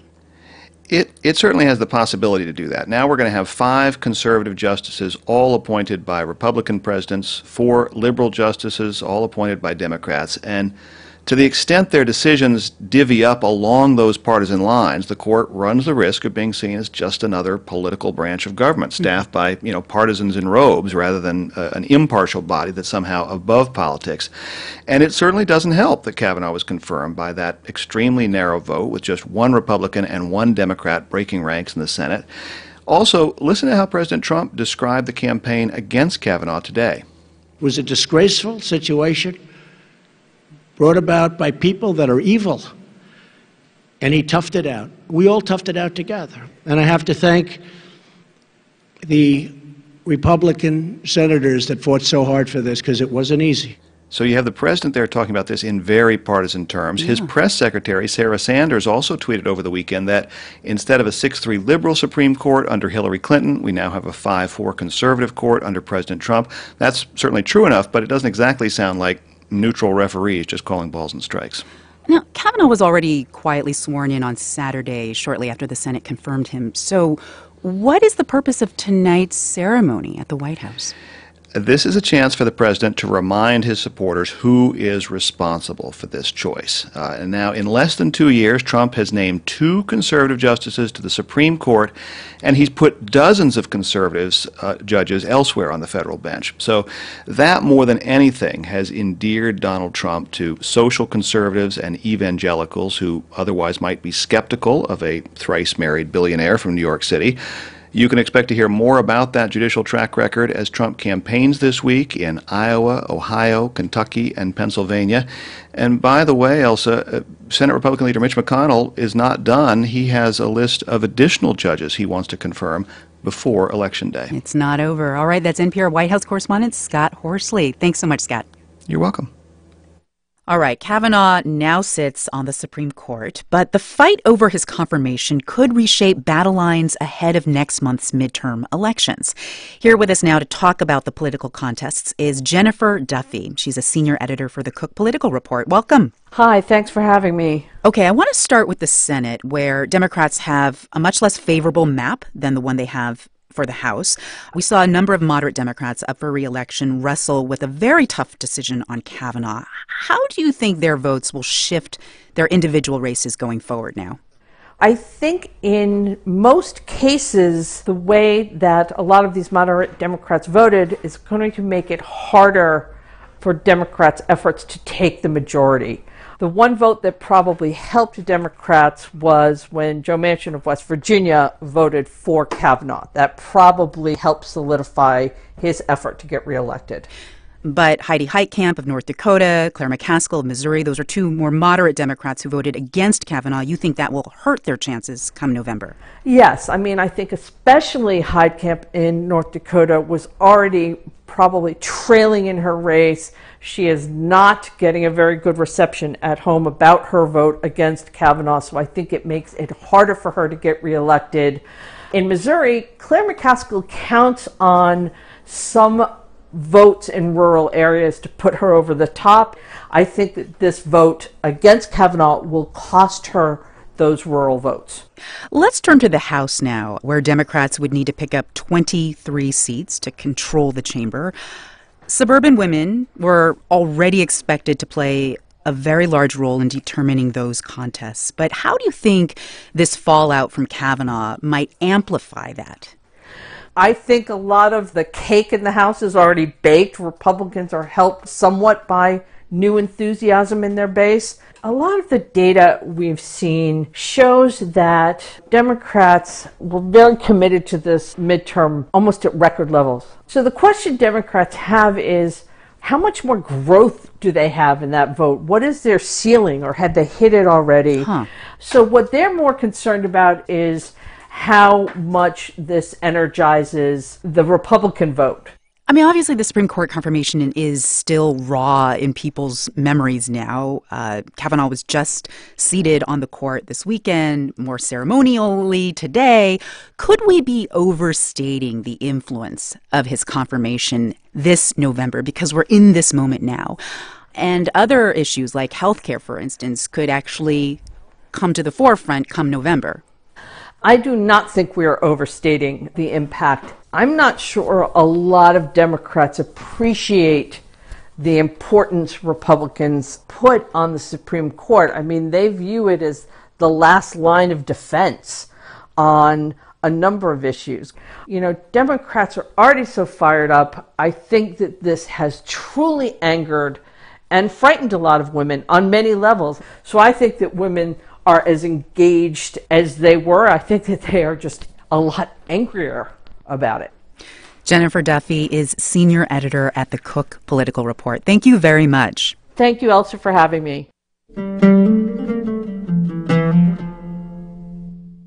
Secretary of State Mike Pompeo has been in Asia for the last few days. He's spent several hours in Pyongyang with North Korea's leader Kim Jong-un. They talked about denuclearizing the Korean peninsula and scheduling a second meeting with President Trump. Pompeo called it a good trip. Then he was in Beijing today, and that visit was notably not as good. Chinese Foreign Minister Wang Yi had some sharp words for Pompeo about the state of U.S.-China relations. NPR's Anthony Kuhn is in Beijing, and he joins us now. Hey, Anthony. Hey there, Elsa. So what exactly was said in front of reporters? What were these remarks that were so critical of the U.S. from China? Well, Wang Yi really started out on a pretty harsh note, saying that the U.S. had constantly escalated trade tensions with China, it had harmed China's interests in regards to Taiwan, and it had made a lot of baseless accusations against China's foreign and domestic policies. Wang Yi noted that Pompeo had come to brief him about his trip to North Korea and to seek China's cooperation. And he said this is exactly why we should be cooperating and not confronting each other. Did Pompeo respond to any of these criticisms in front of reporters? Well, he said the U.S. and China were in fundamental disagreement on Wang's points. And I think what came out through this was that China feels that the U.S. is just launching an all-out sort of Cold War on every front. And I think this has something to do with the speech that Vice President Mike Pence gave last week, where he accused China of malign efforts to undermine President Trump in the upcoming elections.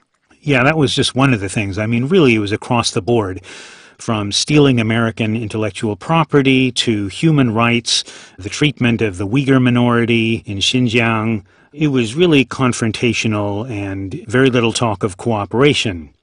Why would Chinese officials take such offense at Mike Pence's speech if the vast majority of what he was saying, substantively, is stuff the U.S. has long been saying about China? Was it the particular tone Pence took, or is it the timing that right now, Pompeo's trying to keep good relations still with China when it comes to North Korea, and this was just an inconvenient speech to be giving while Pompeo was making this trip? This has been building up. Earlier this year, we had a national security strategy, an official document, which basically named China as one of the main threats facing the U.S. So that's part of the attitude. I think it's really just China feels that this marks a shift away from cooperation and towards confrontation. This depiction of China as really a rogue regime and one of the top threats to U.S. security that has to be dealt with harshly. I really think that's the tone that China is reacting to, and I think it will be reacting to it. I think that's going to be sinking in for quite a while. Now, under previous administrations, officials have been reluctant to push Beijing too hard on trade or other issues the U.S. has been critical of when it comes to China, because of this idea that it needs China's help when it comes to North Korea. So could President Trump's tough stance with China hurt the U.S.'s ability to reach a deal with North Korea? Well, certainly that's the implication of what happened today. Of course, we're seeing a confluence of factors. It's not just the North Korea issue that the U.S. needs China's help on. It's so many issues of global importance. But the U.S. seems to want to put competition with China in front of cooperation on these global issues. All right, that's NPR's Anthony Kuhn. Thank you very much, Anthony. You're welcome, Elsa. And it is 18 minutes after 5 o'clock. Marketplace coming up in about 12 minutes or so. We're still in our pledge drive here at Red River Radio. Fundraiser is really what we call it here. And we are working to raise the money needed to be able to bring you All Things Considered and Marketplace and the classical music and the jazz and the blues and all of the other programming we have here on Red River Radio. Added up together, it's about $1 million, a little under $1 million each and every year. On an hourly basis, it's about $108 per hour to operate Red River Radio. So you can totally sponsor, cover the full cost of an hour of keeping this station on the air by taking something like the compact umbrella for $120, or perhaps the Wait, Don't Tell Me 20th anniversary mug. How cool is that? You can totally cover the cost of an entire hour, get a cool thank you gift in return, and right now, between now and the top of the hour, so until 6 o'clock, we've got a match going on, so your contribution will be doubled. And you can do so online at redriverradio.org. And Yes, also indeed. you have this broadcasting with all the cameras. Oh yeah, on if the you want website. to take a look at us up on Facebook, or if you want to say hi on YouTube, we're there. And if you are, you can click. Well, right now I'm showing you the mug, All Things Considered, which is a beautiful mug. There it is. Okay. You got it now? Yeah. And then we have our Yeti type, I'm going to call it. It's not a Yeti, but it's a 12 ounce. And I like the closer on the top, too, because I have a habit of spilling coffee in the car. So anyway, you have these great gifts we keep talking about, and we get back to the whiskey tumbler duet.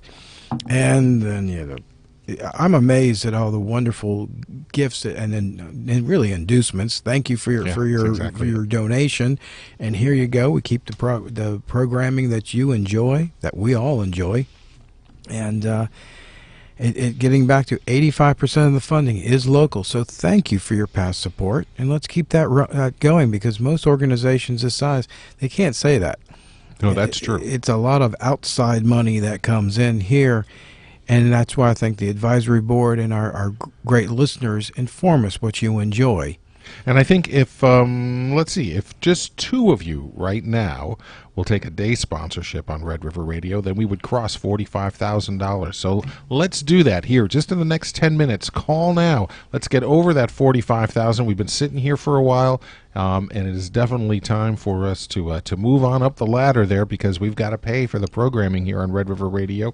That's what this drive is all about. We'll be back in a few minutes. We're going to go get ourselves into the next part of All Things Considered. So call now, and thanks. Full of traps that could leave African countries mired in debt and beholden to the Chinese.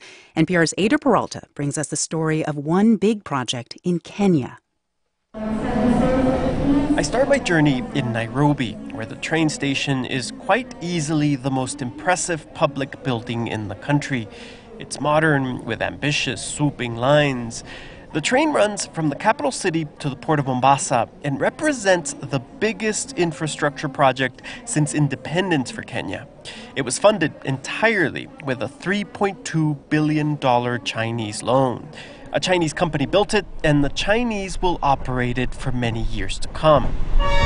That fact is hard to forget. At the entrance of every single wagon, the Kenyan flag is flanked by a Chinese flag. And as soon as I sit down, I hear two strangers having a spirited argument about Chinese involvement. No, it's a Kenyan thing. Paul Gichango, a marketing executive, says Kenyans can learn something from the Chinese. They built nearly 300 miles of rail ahead of schedule.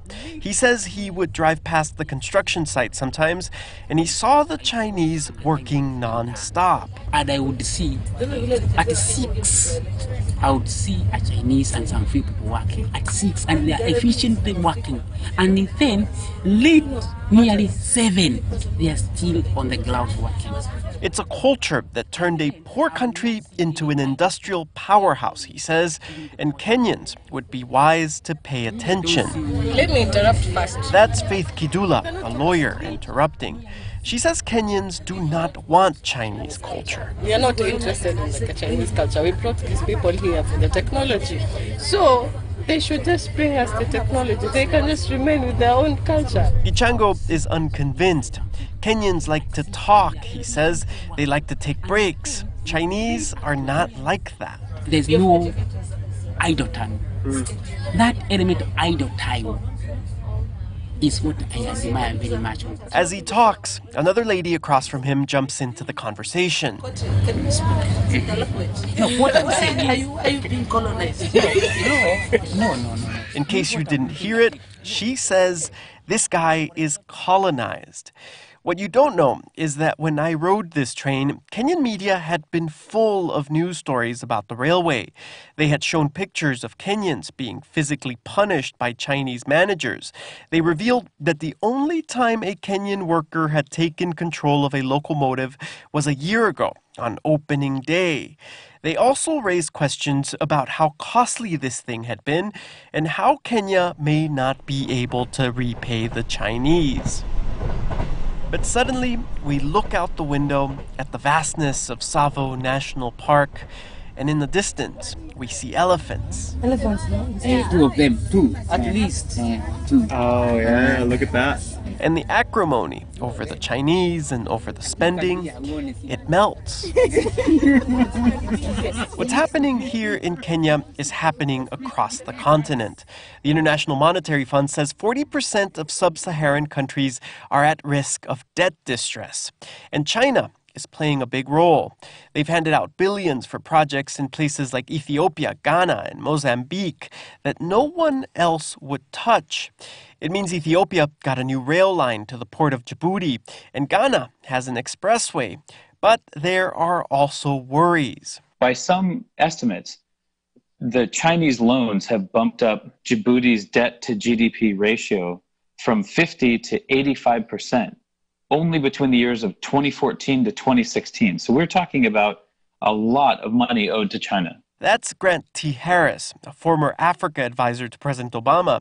He says these Chinese loans are also very different from other international loans because the terms are often secret. What we do not have transparency on is what really is the collateral. And the very scary case in point is Sri Lanka. Just at the end of last year, Sri Lanka found itself struggling to pay back its debt. So they handed China a strategic port on a 99-year lease. So what happens if Djibouti can't pay back its port? What happens if Kenya can't pay back its train, the SGR? Ansetse Were, a development economist here in Kenya, says the problem is we don't know. As a public intellectual who analyzes the African and Kenyan economy on a weekly basis, at no point have I come across a document that can say, oh, so that's what the SGR is about. We asked the Kenyan government what happens in case of default, but they would provide no concrete answer. Whereas says these types of deals work for many governments. They let them build visible projects that helps them win elections, and they are also clearly a source of income for corrupt politicians and their supporters. But lately here in Kenya, there has been public outcry. African governments may be happy with the opacity, but African publics are not. And fundamentally, the sentiment on the ground is really going to inform how successful and how well received their initiatives are in the country as a whole. Our train makes it on time to Mombasa, a strategically important port on the Indian Ocean. We drive out of the station, onto the wetlands, across tall bridges on brand new paved roads, all made by the Chinese. Chinese workers zoom past us on their pickup trucks. So I think those are houses there too. And off to the sides, behind 12-foot fences and guard towers, we see apartments. The red lanterns tell us they are Chinese dwellings.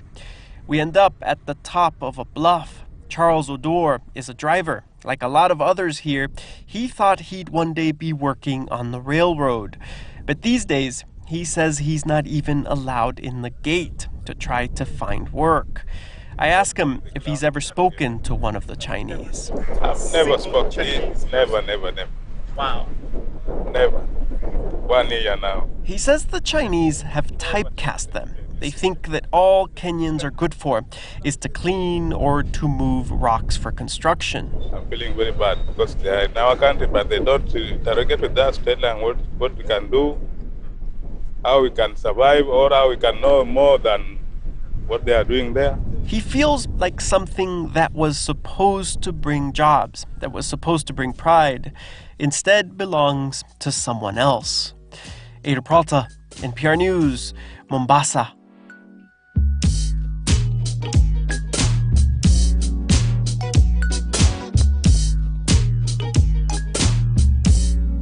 Tomorrow we continue our series on how China is changing the world.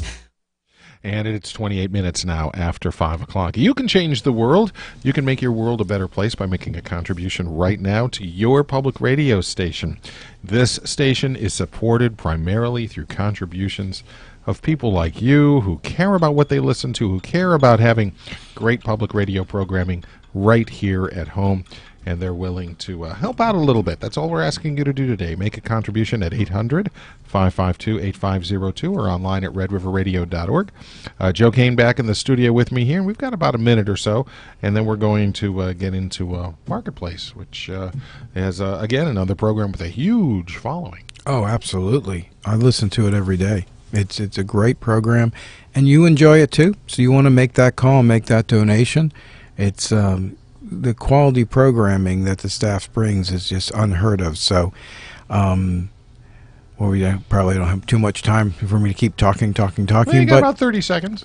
But I really do enjoy Dr. White's book. Oh, yeah. You've got Lady Godiva, Dracula, these legends that have continued, and the El Dorado, and the actual historic story behind them. Yeah. This gets into the Knights Templar as well. So you want to try this book, Notre Dame. So Dr. White's book is very interesting. Collected Legends and Lore of History, the Shadow Files. So that's a donate. Again, you give a donation, you get a prize. It's great. $100. Give us a call now at 800-552-8502. Marketplace is supported by Constant Contact. With hundreds of customizable email templates, small businesses can reach customers where they are every day, their inbox. Learn more at ConstantContact.com. This is going to sound radical, I know, but what if? What if people making policy actually listened to the experts? From American Public Media, this is Marketplace.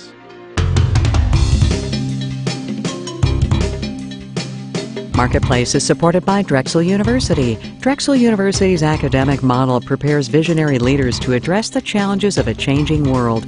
More at drexel.edu/ambition can't wait. And by Guideline 401k. Over 4,500 small businesses have chosen Guideline for its modern retirement plan that automates the heavy lifting, reducing the cost of a 401k. Guideline401k.com. And by C3IoT, addressing the world's most challenging problems at the convergence of artificial intelligence, IoT, and elastic cloud computing. More at c3iot.ai.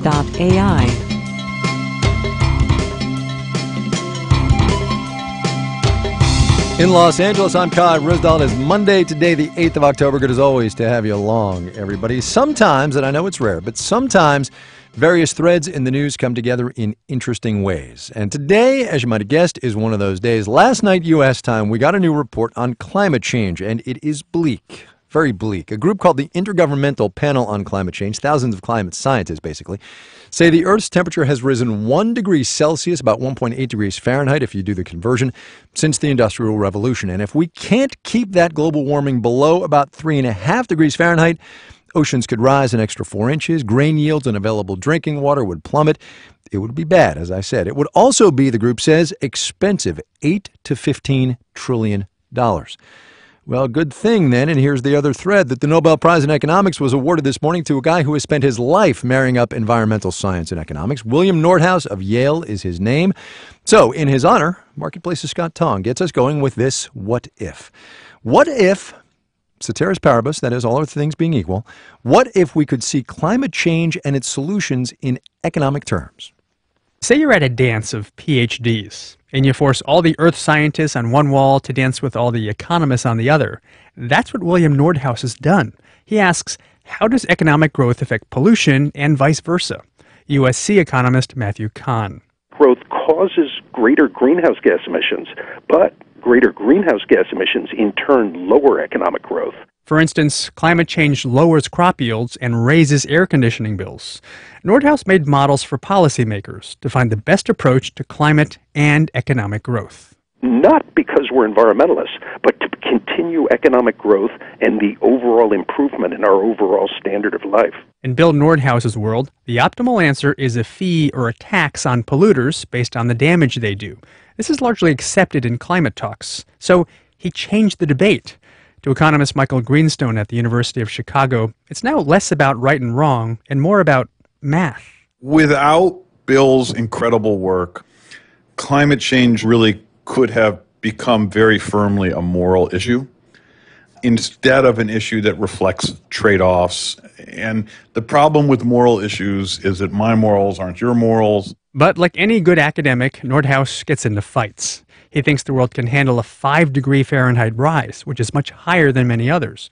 Economist Noah Kaufman at Columbia explains that's because Nordhaus assumes something about future generations. People today don't care very much about what happens 100 years from now.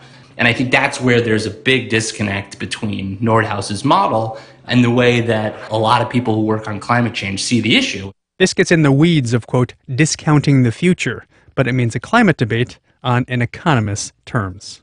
I'm Scott Tong for Marketplace. Our theme today of What If continues with the second half of today's Economics Nobel, which went to Paul Romer of NYU's Stern School of Business for, to quote the committee, his work integrating technological innovations into long-run macroeconomic analysis.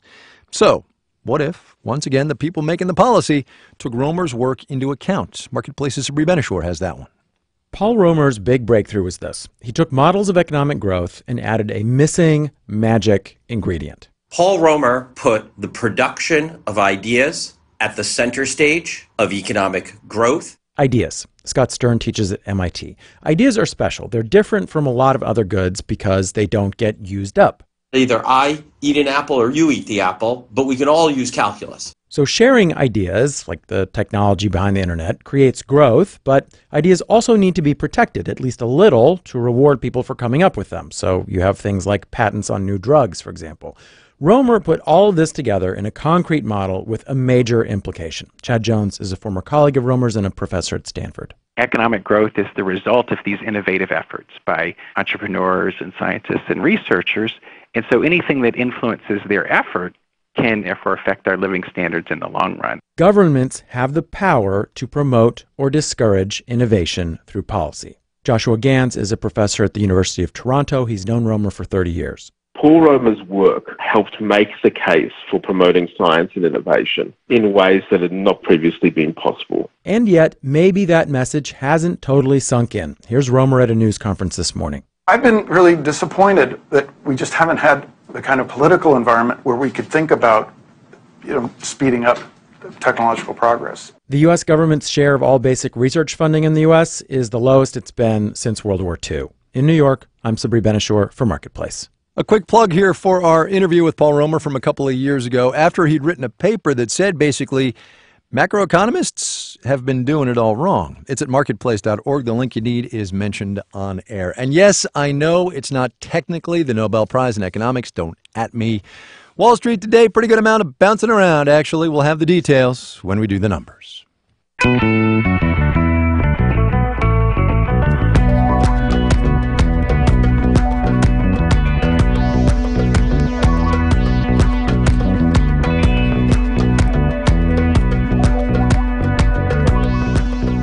Crude oil closed basically even today, $74 or so a barrel for benchmark West Texas Intermediate.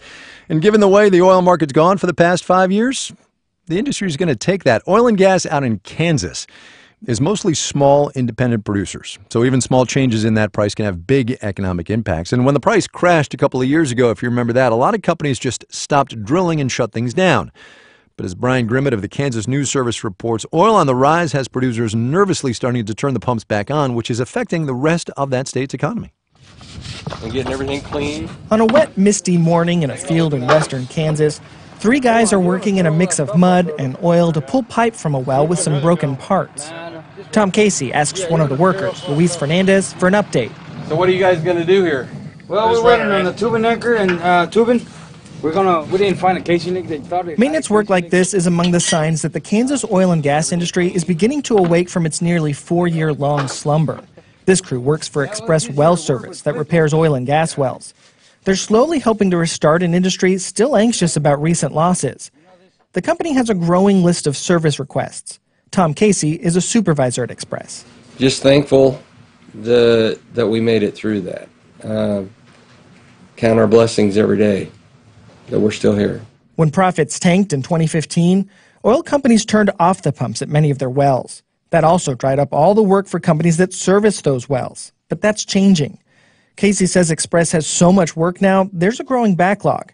And while he says he has enough rigs to get the jobs done, he's having a hard time finding enough people to work on them. The unemployment office worked with Hayes, Great Bend, and Salina, and they are all saying there's just not hardly anybody out there looking for a job, especially a hard job like ours. Express is even offering to pay employee health care premiums as an incentive. Despite the staffing challenge, the glut of work is a welcome change for a company that had to lay people off and significantly cut hours a few years ago. In late 2014, the price of oil was more than $100 a barrel, but 2 years later, it bottomed out right around $26 a barrel. Nobody thought it would last 3 years. That's Jeremy Ulrich. He works in production for Sheck Oil. Everybody thought it would be over in a couple, 10, 11 months, but once it hit that first year and then second year, well, it was tough. Starting last year, oil prices have started to creep upwards, now touching right around $80. The rising prices have tempted many in the Kansas oil industry to get off the sidelines. The number of requests to drill new wells has been steadily increasing, from 141 requests in April to 236 in August. Kansas ranks 10th for crude oil production among the 50 states. Over the last decade, the state's oil and gas industry estimates it supported 118,000 jobs and generated $3 billion in wages. It's time to get over the beating that we've had and go out and try our luck again. That's Will Dara. He runs a small oil company based in Wichita, Kansas. In the first few years after the crash in oil prices, his company drilled only one new well. But this year, they plan on drilling 10. But even as the money and the oil start to flow again, the prospect of another price crash hangs over every decision companies make. And not everyone is as eager as Dara to jump back in. Take Scott Lawson of the Edmiston Oil Company. We've decided to spend our money catching up on some of the things we chose not to do during the downturn. He says that means replacing old inefficient pumps and fixing neglected pipes. So while he'll be turning back on wells that had been shut down, he'd like to see the price of oil stabilize longer before spending money on drilling new wells. In Wichita, Kansas, I'm Brian Grimmett for Marketplace.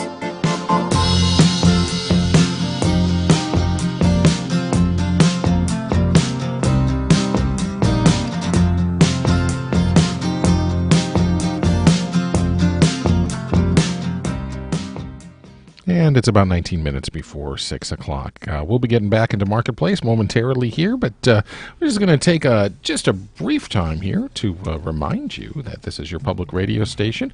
Public radio stations like this one are supported not by selling advertising. Our airtime belongs to you.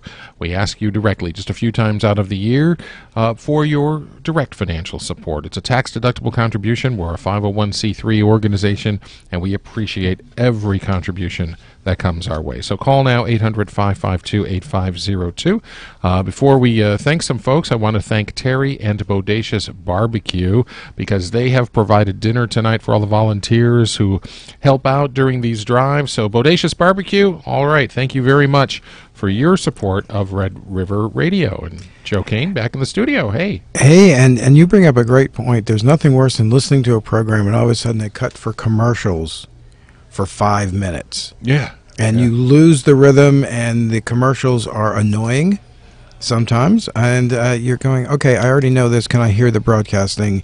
I want to hear the program. So here, commercial free. And I have two thank yous. Great. Gabriel Cantu in Bossier enjoys news, talk, science, and thank you. Thank you for your donation. And also Kirk Smith from Wells, Texas, enjoys morning editions, Saturday morning, weekend, and nights, and the BBC at noon. So BBC is a great program, a great news programming. I like to say that the BBC ended up on Red River Radio because of one of our listeners. So you wonder, does your opinion matter? Absolutely it does. And it's thanks to initially one wonderful supporter who came into the studio and said, you know, he wanted this and was willing to help us to fund it and to try it out. It worked, and so many people have kind of fallen in line there and said, hey, yeah, we love this. That's an example of the power that our listeners have. That's wonderful. So keep that power.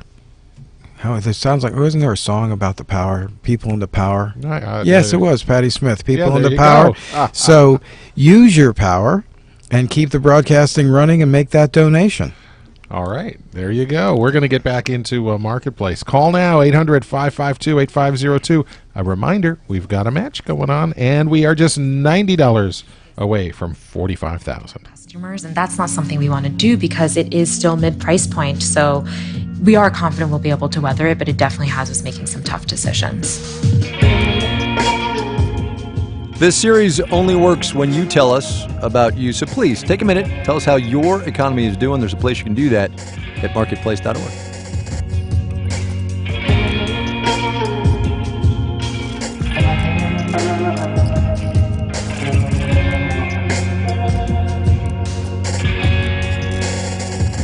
Coming up.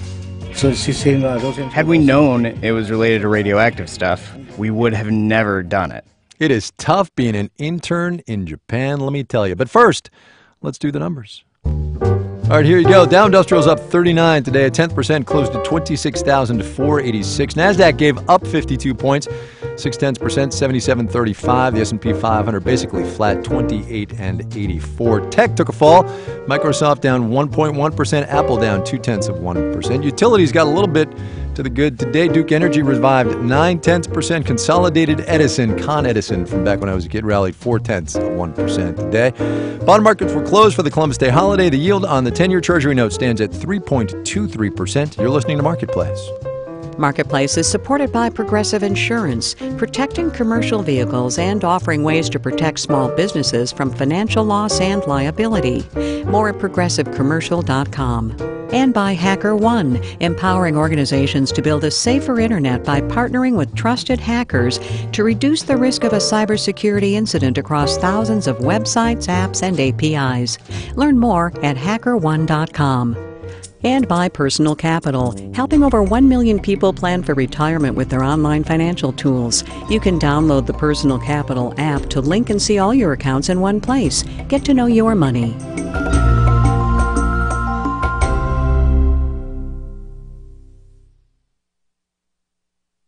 Hey, I'm Kai Ryssdal. And I'm Molly Wood. And we are back with our podcast, Make Me Smart, asking people the question that never fails to get a great answer. I would say, eventually. What is something that you thought you knew and then later found out you were wrong about? Take a moment, take a breath, think about it. It's going to take a while. Tell us your answers. Check us out, makemesmart.org or wherever you get your podcasts.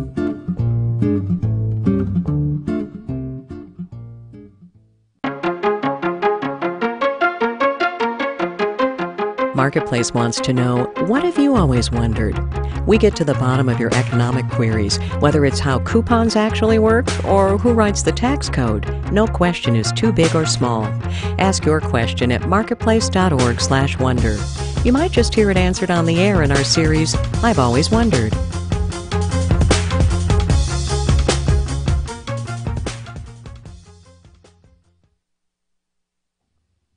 This is Marketplace. I'm Kai Ryssdal. In the wake of security breaches and then hearings on Capitol Hill and then more security breaches, Facebook made an interesting announcement today. A couple of new devices, essentially video chat platforms, one called the Portal, a bigger one called the Portal Plus. And the big draw here is a camera that gets coupled with AI that can follow you as you chat, which, depending on how you look at it, or how it looks at you, I suppose, is either really cool or really creepy.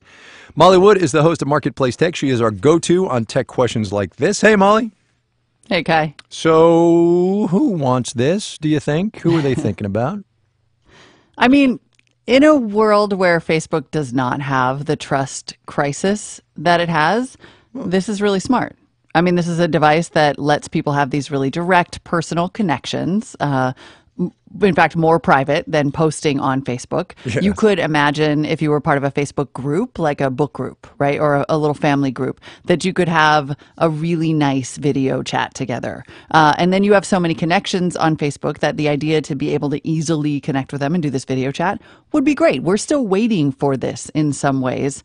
And actually, and this is surprising, it has a little more built-in privacy than, let's say, an Amazon Echo. You can turn off both the camera and the microphone.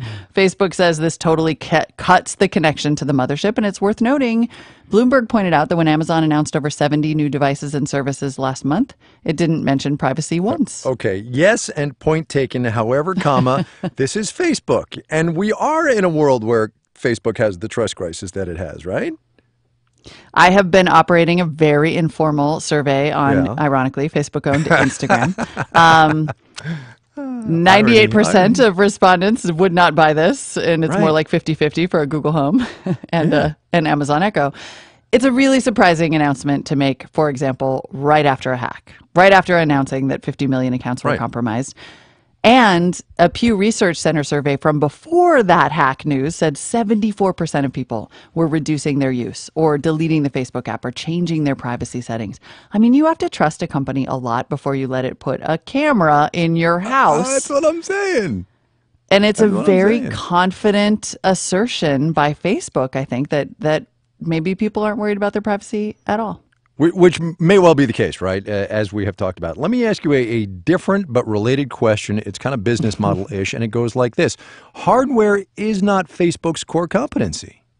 Yeah. I mean, separate from all of that, I think it is very interesting that Facebook wants to get into the hardware business. It is tricky. There are low margins. It is hard to get right. You add a whole customer service layer that didn't exist before. You know, Google and Amazon both worked for years to get consumer hardware right. Google arguably has not yet, is only just starting to figure it out because it dedicated an entire division to it. Yeah, Google Glass, anybody, right? I mean, that's where, you know. It's hard. Right? Yeah. Hardware is hard. Truly tough. All right. Molly Wood, she's the host of Marketplace Tech. Thank you, Molly. Thanks, Kai. Talk to you soon. All right, it's 10 minutes before 6 o'clock, and a little bit more Marketplace just ahead here. And, of course, at the top of the hour, we get back into All Things Considered. And our coming guest coming up in the next couple of hours, Cliff Shackelford, of course, everybody wonderful. knows through Bird Calls. Yes. So I don't know if they're going to do kind of a quasi Bird Call show while Cliff is here. My guess is that's likely to be the case. So you might be thinking about that as you're making your call. And that's become such a people really enjoy that show. They love that show. Absolutely right. So we're at $45,410. So we did cross the $45,000 threshold. Wonderful. On our way to $46,000. Yeah, that keeps going up, doesn't it? Yeah. Well, we have a long way to go before we get in the drive. We still have to get over about 120,000 or so. But my gosh, we've done some really good numbers here in the last couple of days. So give us a call at 800-552-8502 and support these programs because you use this service, you listen to it. That's why you should pledge, because on the honor system, you owe a little bit of money for what you use. It's not a have-to item, but it's nice. I don't know how somebody put it before. If you want to keep this program, want to keep it going, donate. Yeah, it's that simple. Yeah. If I want to keep Morning Edition on the air, I need to make a donation to participate and become part of the family.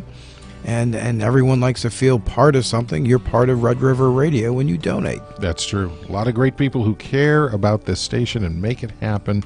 And we're glad to be there for you day in and day out. This station is here, but it costs about $1 million a year to operate. Costs about $2,599 a day, actually, to make this station keep it on the air.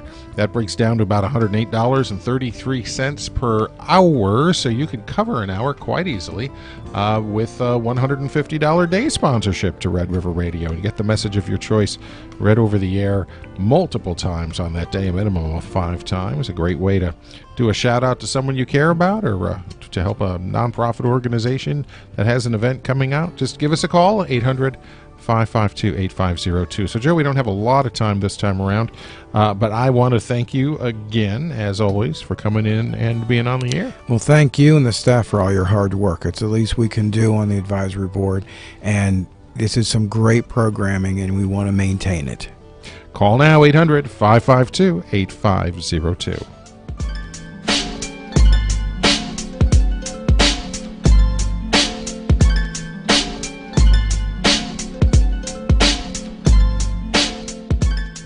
You think 3.7% unemployment is tricky for companies in this economy? Try running one with the jobless rate at less than 2.5%, 2.4% actually, which is the state of the labor market in Japan. For every 100 people looking for a job over there, there are 160 job openings. Think about that for a second. That's thanks in large part to a declining birth rate, an aging population, and also a general wariness of immigrants in that economy. One response from the government, which is not without controversy, filling Japan's labor gap with foreign interns. Adrian Ma reports. At a fish processing plant in Kamaishi, Japan, 26-year-old Win T. Dan is standing near a conveyor belt where a stream of silvery mackerel move by. One at a time, she grabs a fish and with a pair of scissors clips off the tail and fins. She's been working here for 2 years, but is originally from Vietnam. It's a long way to come for a job. I heard Japan is a wonderful country, so I wanted to experience it. Tan is one of nearly 250,000 workers participating in what's known as Japan's Technical Intern Training Program.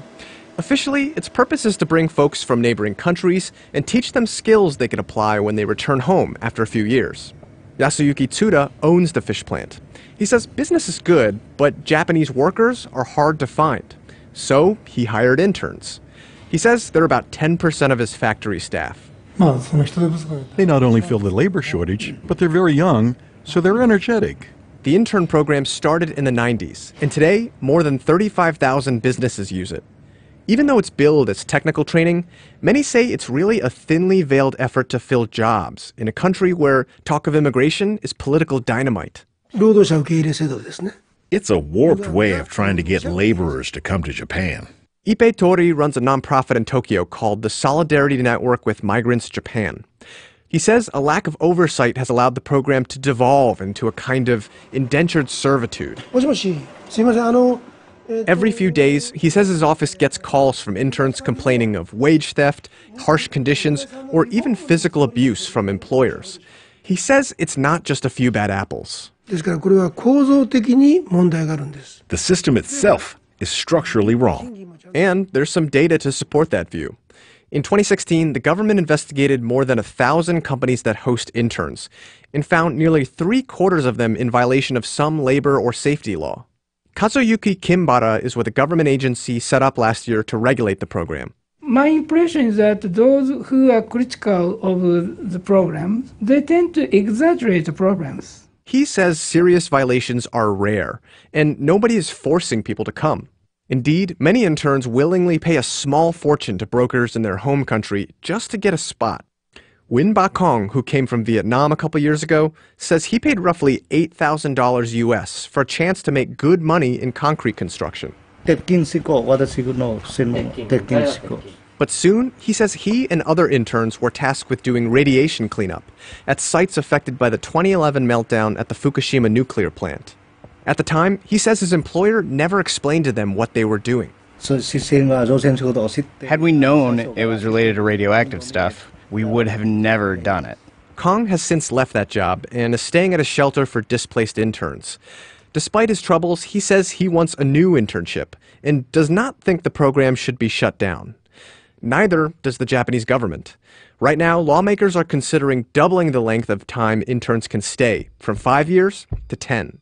I'm Adrian Ma for Marketplace.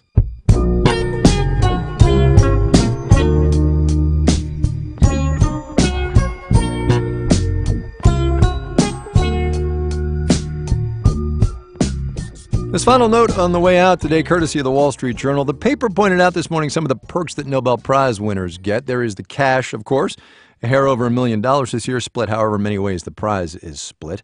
Parking spots at their universities, always welcome, I am sure. Here, though, is the best one. After Niels Bohr of Denmark won the Physics Nobel in 1922, he was eventually given the house that the founder of Carlsberg, the Danish brewer, had left to be the residence of a notable Dane in the field of science, literature, or the arts. Here comes the best part. The house came with an inexhaustible supply of Carlsberg.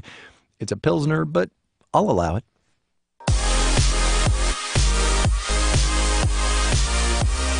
Marketplace is supported by Magoosh, online test prep for the ACT, SAT, GRE, and GMAT that's designed to improve scores. Students can get video lessons, practice questions, and expert support online at Magoosh.com. And by Intercom, a business messaging platform whose chatbot automates manual sales and marketing tasks like qualifying leads and scheduling demos. Learn more at Intercom.com. And by T. Rowe Price, offering a strategic investing approach that examines opportunities firsthand since 1937. T. Rowe Price, invest with confidence. All right, we got to go. The Dow up 39 points today, about a 10%. NASDAQ gave up 52 points, about 0.6%. S&P 500 was basically flat. Our daily production team includes Bridget Bodner, Maria Hollenhorst, Sean McHenry, Daisy Palacios, and Phoebe Unterman. Our special projects desk is Tommy Andres and Eliza Mills. Caitlin Esch is the producer on our Wealth and Poverty desk. I'm Kai Risdall. We will see you tomorrow, everybody.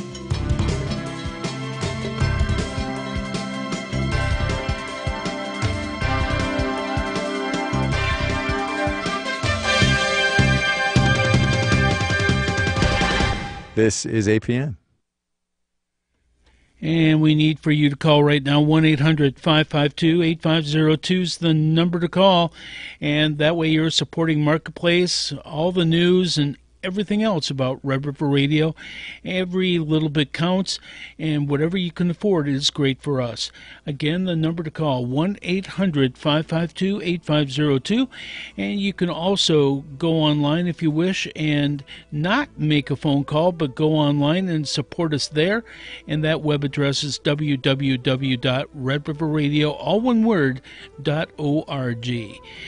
Either way, you are supporting your public radio station, Red River Radio, and we need to get to where we need to be. We're over 45,000 overall pledged, and every little bit will get us to where we need to be. Call now, 1-800-552-8502. Take a great thank you item if if your donation qualifies. But again, it's whatever you can afford. Use a major credit card. We take all the major credit cards. Use one of them to complete your transaction, and that way you're doing everything possible to help us out with a donation to Red River Radio. Call the number 1-800-552-8502, and we need to hear from more of you. Call now, 1-800-552-8502, or on our website, redriverradio.org, and get entered in all the remaining drawings that we're going to have for the rest of the drive. Next drawing tomorrow night. And you can help us out right now and also get entered in all the remaining drawings. And that number again, 1-800-552-8502.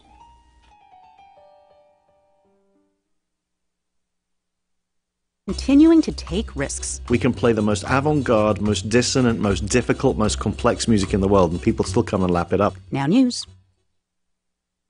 Live from NPR News in Washington, I'm Jack Speer.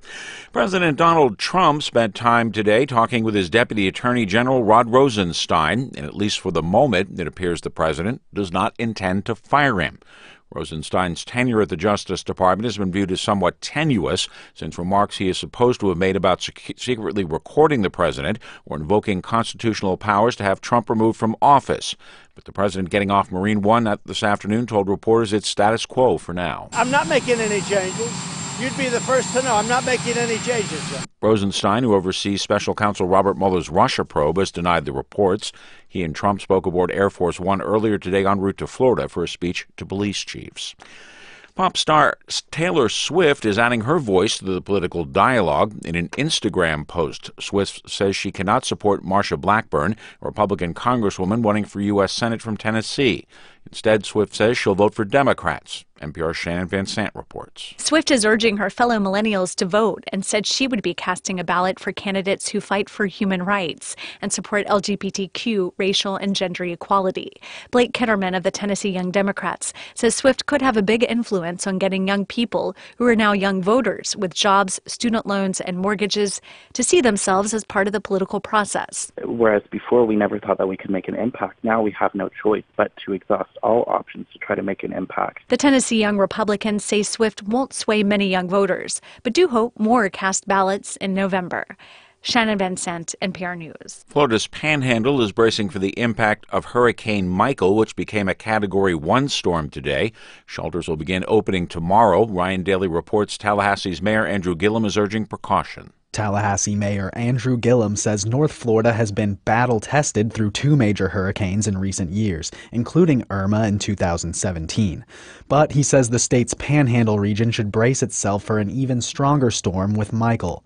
In Florida's capital city, the mayor expects widespread power outages. For those who, again, rely on our electric utility system for their livelihood, we would recommend that they find a safer place to ride out the storm. Mandatory evacuations have been called in some coastal counties. Michael is expected to make landfall Wednesday. For NPR News, I'm Ryan Daly in Tallahassee. 2 Americans are this year's recipients of the Nobel Prize in Economics, one for studying the economies of climate change, the other for showing how to help foster innovation needed to solve a problem. Royal Swedish Academy of Sciences says William Nordhaus of Yale and Paul Romer of New York University will share the just over $1 million award. A mixed close on Wall Street today. The Dow was up 39 points, 26,046. The Nasdaq fell 52 points. This is NPR. In South Carolina, hundreds gathered to say goodbye to a police officer who was killed in the line of duty.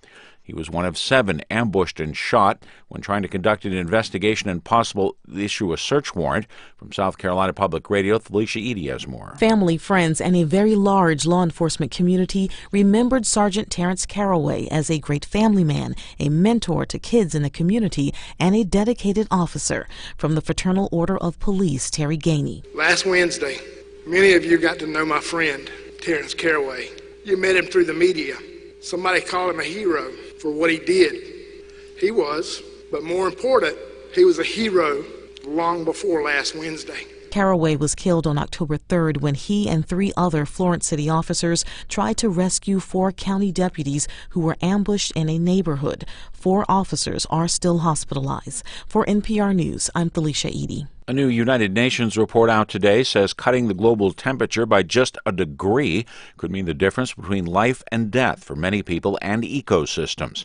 Though the scientists behind the report also say there appears to be little hope the world will rise to the challenge. A report by the Intergovernmental Panel on Climate Change says nations of the world have set a goal of limiting warming of the planet to 1.8 degrees Fahrenheit, but scientists say there'd be a big difference even if that goal were to be cut in half. Reducing the number, or the global temperature rather, would mean fewer heat waves, downpours, and extinctions, as well as less sea level rise. Crude oil futures prices fell slightly. Oil was down to $74.29 a barrel. I'm Jack Spear, NPR News in Washington.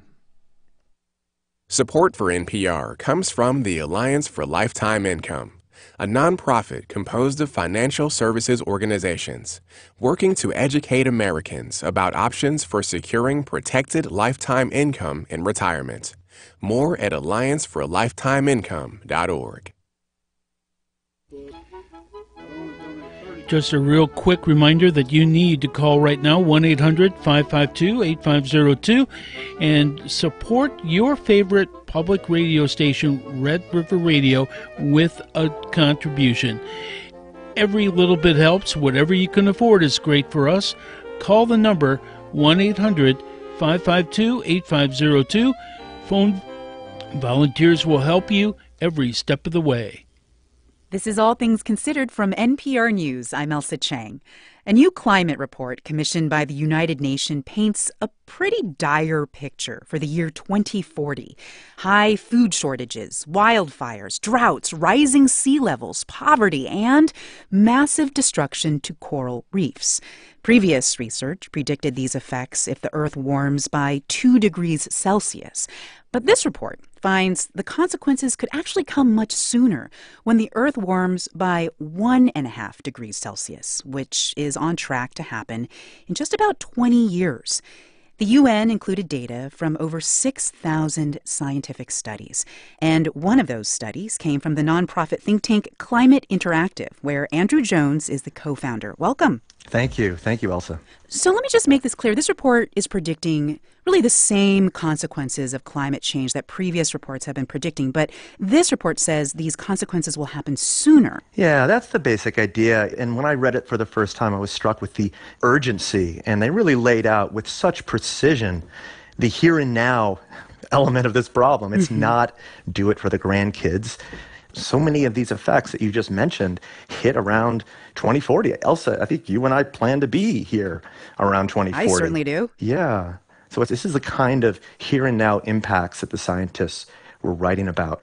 So what would it take to avert this? I mean, this report is saying we basically have a deadline coming up in about 20 years. Are real changes feasible within that time frame? Absolutely. Like this, you hear some of those studies and it makes you think, gosh, I just want to hide under the covers and watch some Netflix, if you know what I mean. Seriously. But if you think about it, facing this kind of impossibility is really, to some extent, what humans were made for.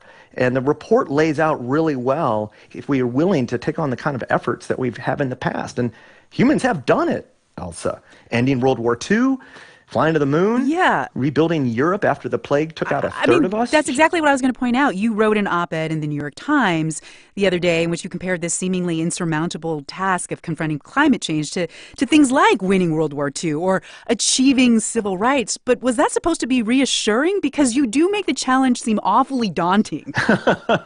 Well, it is daunting, and we get to kind of remember our humanity and what we have pulled off in the past. These amazing things where humans have faced impossibility. And the scientific report laid out really well what we get to do.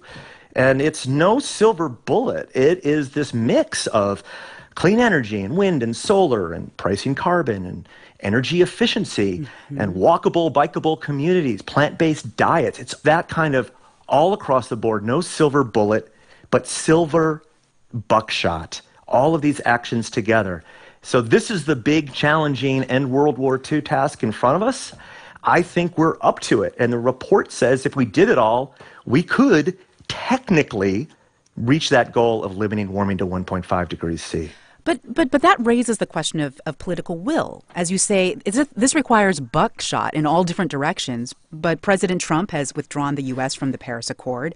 The frontrunner in Brazil's election says if he wins, he will do the same. So what if the global community just doesn't have the political will to take meaningful action in time? Yeah. It's important to note the extent to which the kind of opposition to climate action that we're seeing here in the U.S., it really is a U.S. phenomenon. We don't see that, and it's really not about individual action.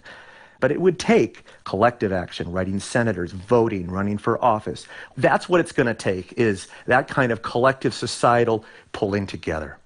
Andrew Jones is the co-founder of the nonprofit think tank Climate Interactive. Thank you very much. You're welcome. In Indonesia, the death toll from the earthquake and tsunami is nearing 2,000 people. Many others are still missing. Supplies are coming into the disaster zone, but very slowly. NPR's Lauren Frayer reports on the bottleneck at a damaged airport in Palu. Farm animals, family photos. Evacuees brought all they could manage when they sought refuge at Palu's airport after the earthquake and tsunami hit. We said, let's just get to the airport. They'll have supplies there. It'll be the safest place, recalls Tazni Dege Majala, one of hundreds camping out on the lawn in front of the terminal. The Palu airport has become a refuge, in addition to being a staging ground for supplies some survivors say have been slow to reach them. Local officials were on the defensive today. Military and government leaders stood shoulder to shoulder in front of the runway, telling reporters how much aid has been delivered despite tough conditions. Well, the biggest challenge for the time being is that it is so isolated. Jean Anis from the Indonesian Foreign Ministry says Palu is a relatively small city with a relatively small airport. Its air traffic control tower collapsed in the earthquake. Some commercial flights are landing now, but the majority are from the military.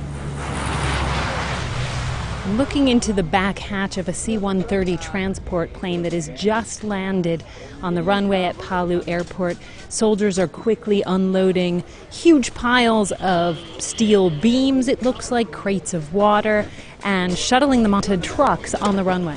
Engal, who goes by one name, is an Indonesian Air Force pilot who's been flying 2 round-trip flights a day to Palu, ferrying injured people out and supplies in.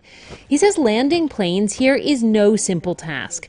Palu Airport sits in a narrow valley between towering volcanic ridges. You can see the terrain along the runway.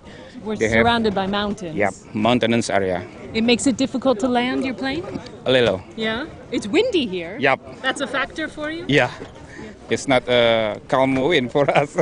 Soldiers pass crates along a human chain from the C-130 to flatbed trucks idling alongside the runway. There are diapers, disinfectant, clothing.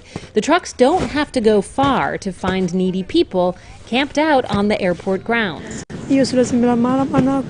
A woman named Wiween, who also goes by just one name, sits on a blanket weeping. Her neighborhood was almost completely submerged in mud. She shows me scrapes on her legs she got while fleeing. 7 of her relatives perished, including her daughter and her sister. She's upset that the government plans to stop searching for bodies by the end of the week. Her house is buried in mud. She has nowhere to go. There are tens of thousands of people like her in this region struggling with how to move forward. For the government, accelerating aid into damaged areas may be the easy part, but rebuilding this city and recovering from these twin catastrophes will take years. Lauren Frayer, NPR News, Palu, Indonesia. Turkish. And we are in the studio right now, Wally Derleth and myself, along with Cliff Shackelford, and we are asking for your support. Cliff will be on next Tuesday evening for Bird Calls, but tonight we're going to have a little fun. We have a special thank you gift around this drive, and this is a beautifully done and illustrated book called 13 Ways of Looking at a Blackbird by Wallace Stevens.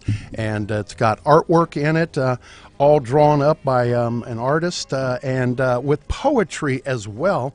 and it's quite a striking book. This is available for a $240 a year thank you level, thank you gift, and Corrine Jones, L. Corrine Jones, is the artist that has drawn these really almost like cameo. They're almost like charcoal drawings of various blackbirds and corvids.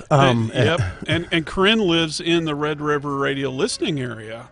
So she's part of the family here. There you go. Now, this book, we're going to play a little game with you tonight. First, we're going to give the numbers, 800-552-8502. We have this book as a thank you gift at the $240 a year level. Anybody who wants to call in and get a fine work of art and some poetry as well, this is a great gift. Whether you're the bird lover or whether you know someone who is an art book lover, a bird lover, or just a poetry lover, this would be a great Christmas gift as well. 800-552-8502. And during this shift, we have remaining the last two Hummingbirds of Texas books. Cliff Shackelford, the guest to my right, is one of the main authors of this book. And what we're going to be doing is quizzing you guys on blackbirds. And anybody who actually gets the right answer, you can call in and pledge at any level. Answer the question that we're going to pose to you. Get it correct. The first two to get it correct will automatically get these books as an extra gift. So 800-552-8502. Do we want to tease them anymore, or do we want to put out the question? A signed copy of the book. These are signed copies. And two winners. So yeah. Wally? I have a question. Okay. And the question is, just so that we're clear for the listeners, any donation coming in, if they qualify for a regular thank you item during this drive, right, they can take that. Plus, if they get the answer right, they can get that book. Absolutely. There okay. You go. Now I understand. Crystal clear to Wally. Clear as mud. Yeah. We like that. We like that when Wally is clear as mud. He usually is, and we're grateful for that. Give us a call, 800-552-8502. Let's go ahead and pose the question, and we'll rephrase it a couple of times in each break until somebody actually gets it. So, Cliff, take it away. So since the book is 13 Ways of Looking at a Blackbird, it's a blackbird question, but you'll win a hummingbird book. And the question is, name a species of blackbird that nests in the boreal forests of Canada and Alaska, yet overwinters in the Red River Radio listening area. There you go. So he comes down here to vacation, but he goes up north to live with the family. Yes. So he's a snowbird. That's exactly right. In Florida, we call those other things, mainly immigrants, so give us a call, folks. Read that question again, and we'll see if we can get some winners here tonight. Name a species of blackbird that nests in the boreal forests of Canada and Alaska, yet overwinters in the Red River Radio listening area. Now, the boreal forest, that is all the way up just below the tundra. And it is like the last forest land you get before you get to the tundra of Alaska and Canada. And also around the rest of the world. There's boreal forests all around the world. And we're talking about the New World boreal forest. So that sweeps from east to west across Canada. It's a giant swath of Canada. And it's the nursery for a lot of our breeding songbirds that either migrate through our listening area or winter with us, and this species we're looking for is a species of blackbird that nests in that area, but winters with us. All right, so bird lovers out there, go ahead, get your Cyclopedic Index out and look up the answer and see if you can win one of these Hummingbirds of Texas books. And this is again written by Cliff Shackelford with Madge Lindsay and Mark Klein. And the photographs by Sid and Shirley Rucker, illustrated by Clement Guzman III. And beautiful photographs in here. I had a chance to try to shoot some those little suckers are hard to photograph, I'm not sure how these guys get that good of pictures, but...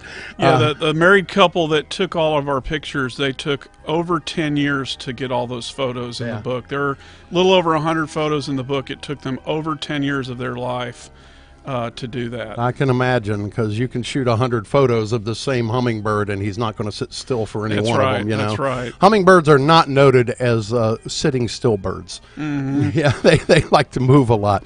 Well, give us a call, folks, 800-552-8502. And if you can answer that question, that's cool. If not, just go ahead and make a donation now at any level. We have a lot of thank you gifts. And remember, you're supporting the programming that you love here on Red River Radio, whether that is All Things Considered or Marketplace, or whether that's This American Life, or perhaps Crooners, jazz programming, all the various programs that you get in the evening. We hope you will call in and make your donation.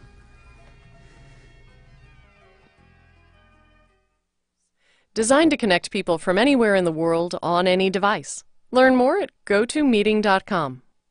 From Exact Sciences, offering Cologuard for average-risk adults over 50, a non-invasive colon cancer screening test that can be used at home, by prescription only. Information at cologuardtest.com. And from the listeners who support this NPR station. From NPR News, this is All Things Considered. I'm Elsa Chang. Philadelphia is getting closer to opening what may be the country's first facility where people can use illegal opioids and other drugs, all under medical supervision. A nonprofit has formed to launch the so-called supervised injection site. As Bobby Allen of member station WHYY reports, Trump administration officials are watching and promising a crackdown. Since earlier this year, officials in Philadelphia have been studying the idea of a supervised injection site, where those struggling with addiction bring their own drugs and use under the watch of medical professionals. The creation of the nonprofit called Safe House is the most significant step so far in making that a reality. One of the most prominent board members of the group is former Pennsylvania Governor Ed Rendell. 1,217 Philadelphians died of overdoses. Most of them died alone in the year 2017. It's the highest rate per capita of any big city in America. We've got to do something to stop it. Other cities grappling with the opioid crisis, including New York, Seattle, and San Francisco, are considering opening a supervised injection site, but haven't done so yet. California Governor Jerry Brown recently vetoed a law that would help open one, saying it would enable illegal drug use. It's a position shared by Deputy Attorney General Rod Rosenstein, who told NPR in August that the Justice Department will not tolerate the opening of a supervised injection site in Philadelphia. It remains illegal under federal law, and people who engage in that activity remain vulnerable to civil and criminal enforcement. I have a message from Mr. Rosenstein. I'm the incorporator of the Safe Injection Site nonprofit, and they can come and arrest me first. Rendell says his brazen position takes him back in time to the early 1990s when he was mayor and welcomed Philadelphia's first clean needle exchange during the AIDS crisis. But offering clean needles to drug users is one thing. Inviting them into a building to use illegal opioids is a different matter entirely. Rhonda Goldfein with the AIDS Law Project of Pennsylvania is another board member of Safe House, the new nonprofit. She agrees that it's a controversial idea, but the model has saved lives in Canada and Europe. The idea is if today we can prevent that fatal overdose and we can build that relationship of trust, then maybe tomorrow or even later today we can encourage that person to get into treatment. Although city officials are not directly involved with the nonprofit, Philadelphia's mayor and district attorney support putting the site in Kensington, the heart of the city's opioid problem. The nonprofit has already raised $200,000. But the city councilwoman, whose district includes Kensington, Maria Quiona Sanchez, is still on the fence. We have to reform the entire treatment services component before we can talk about a safe injection site as a tool within that reformed system. On a recent visit to Kensington, the desperation was everywhere.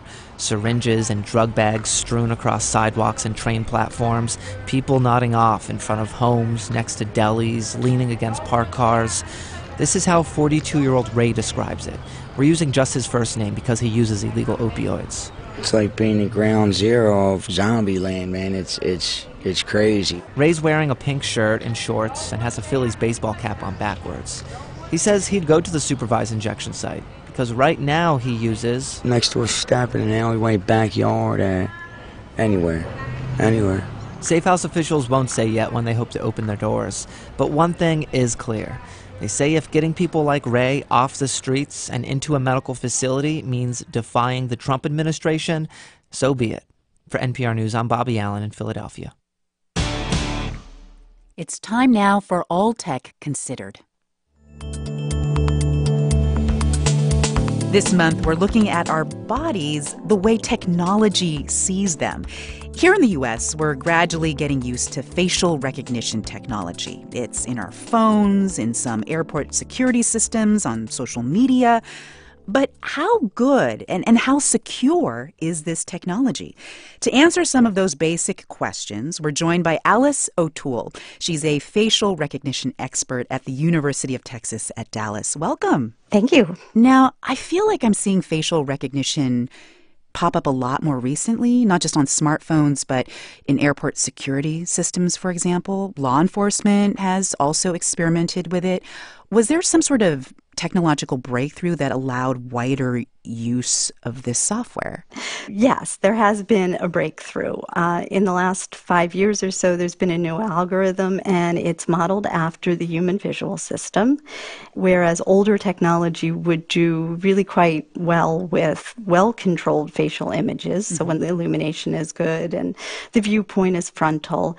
This new kind of algorithm is much better at being able to generalize identity across variable images. So that crazy facial expression or that, change in age and so on, these algorithms really have the potential to be much better at the task. One recurring issue, though, we keep seeing is facial recognition technology that misidentifies people of color much more frequently than it misidentifies white people. There was that one pretty embarrassing incident where Google tagged faces of black people as gorillas. I'm just wondering, from a technological standpoint, why do mistakes like that happen? Yeah, this is a really excellent point.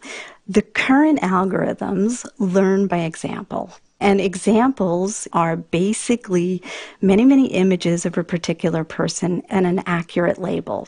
And so you get what's out there, and what's out there may not be equally representative of different races. So you're saying there are just a lot more photos of white people in the databases these pieces of software read? That's exactly right. So how do you solve this problem technologically? How do you make the web, I guess, less racially biased? Do you just flood it with more photos of people of color? Yes. Oh. The answer to the question technologically is quite simple. If you had equal representation of faces of different races, we would expect it would be equally accurate. How you make the web un-race biased, that's a harder question. So even when facial recognition software does work, when it is accurate, there are some troubling implications when it's linked to a database of images. For example, civil liberties groups worry that law enforcement could use this technology to target undocumented immigrants or to track protesters. As someone who really understands where this science is today, how do you think about this? Is face recognition technology abused? That's certainly a possibility. Any technology has the potential for abuse.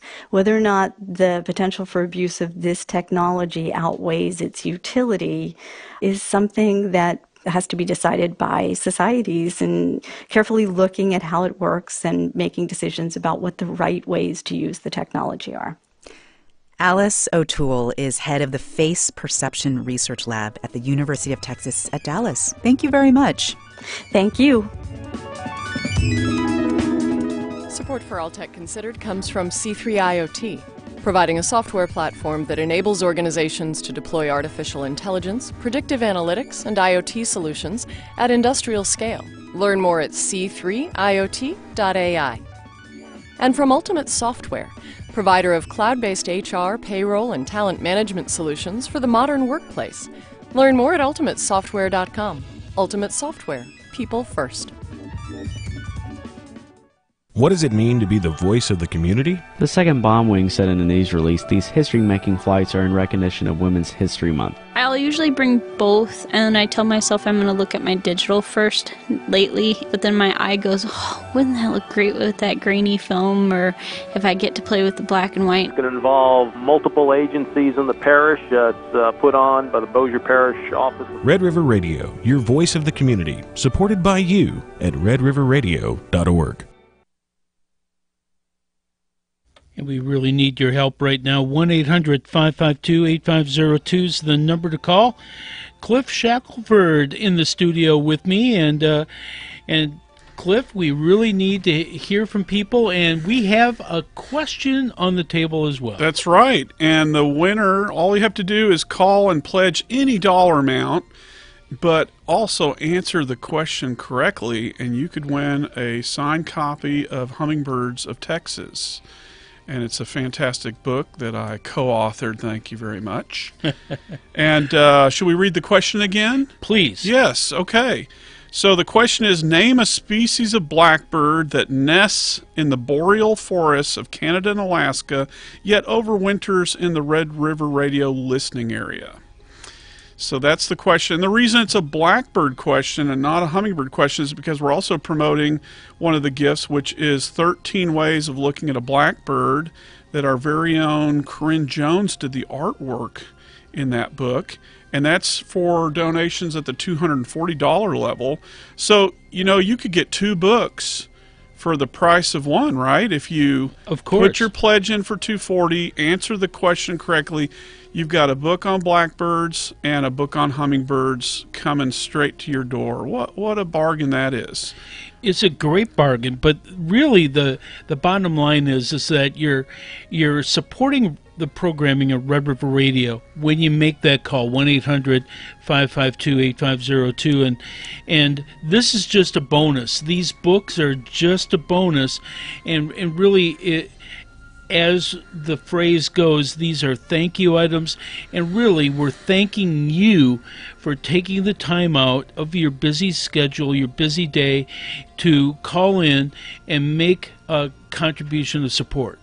And we can't do it without you, the listener, and so we have these thank you items available, and just as our way of saying thanks, that you are thinking so much of Red River Radio that you're making a donation. And you can opt out of the gifts if you don't want stuff. If you're a minimalist and you don't need more clutter in the house, you can just say no thank you, give it to the next person, but we still need your support. And I have a radio show with Bill Beckett called Bird Calls, and it is one of the local programs here. They don't pay me to come on the air to do it, and so, but to have that show air on Red River Radio, we need your support. If you like Bird Calls, if you like What's Bugging You, Health Matters, all the other local shows, and as well as the national shows, we need to hear from you. We need your support. Keep these things going. Keep them pumping through the speakers in your car and at your home. I have mine on when I'm making breakfast for the family. When my wife's making dinner at night, food and Red River Radio go together really well.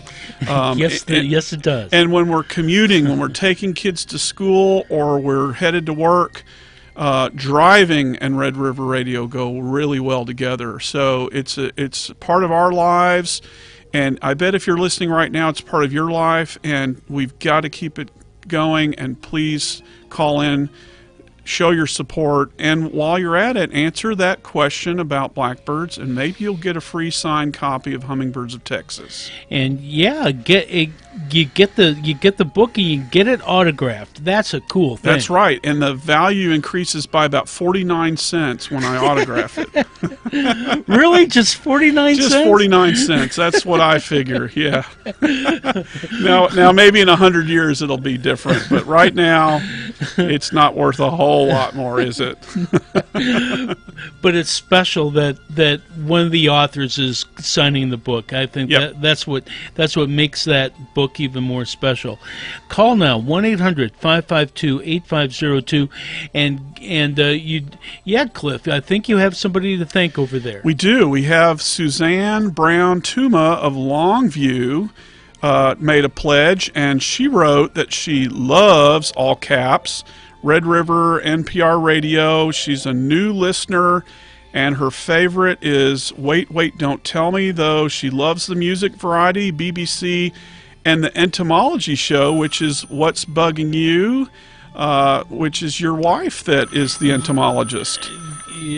Incredible. So you're absolutely, and we have phones ringing off the hook. 1-800-552-8502, and maybe you can be the person that answers the question correctly. Why don't you restate the question one more time, Cliff? And before I do that, let me finish with Suzanne Tuma's pledge. She listens to the entomology show, although sometimes she has to switch the channel when the big talk gets a little too squeamy.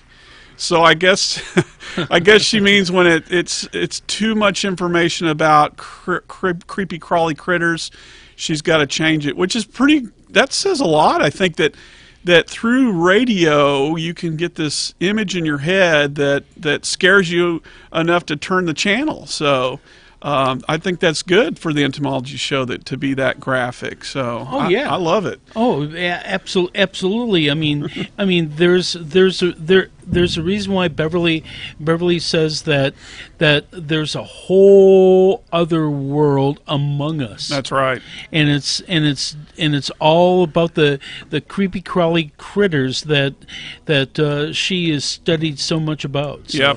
And her favorite saying is that the bugs own the world.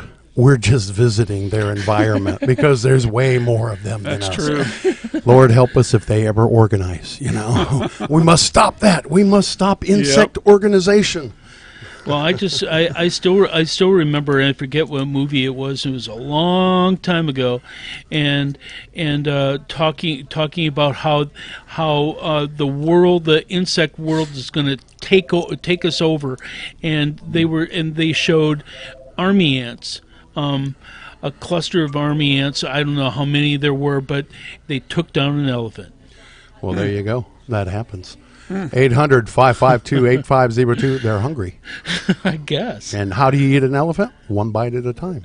Absolutely. We're gonna go back now to All Things Considered.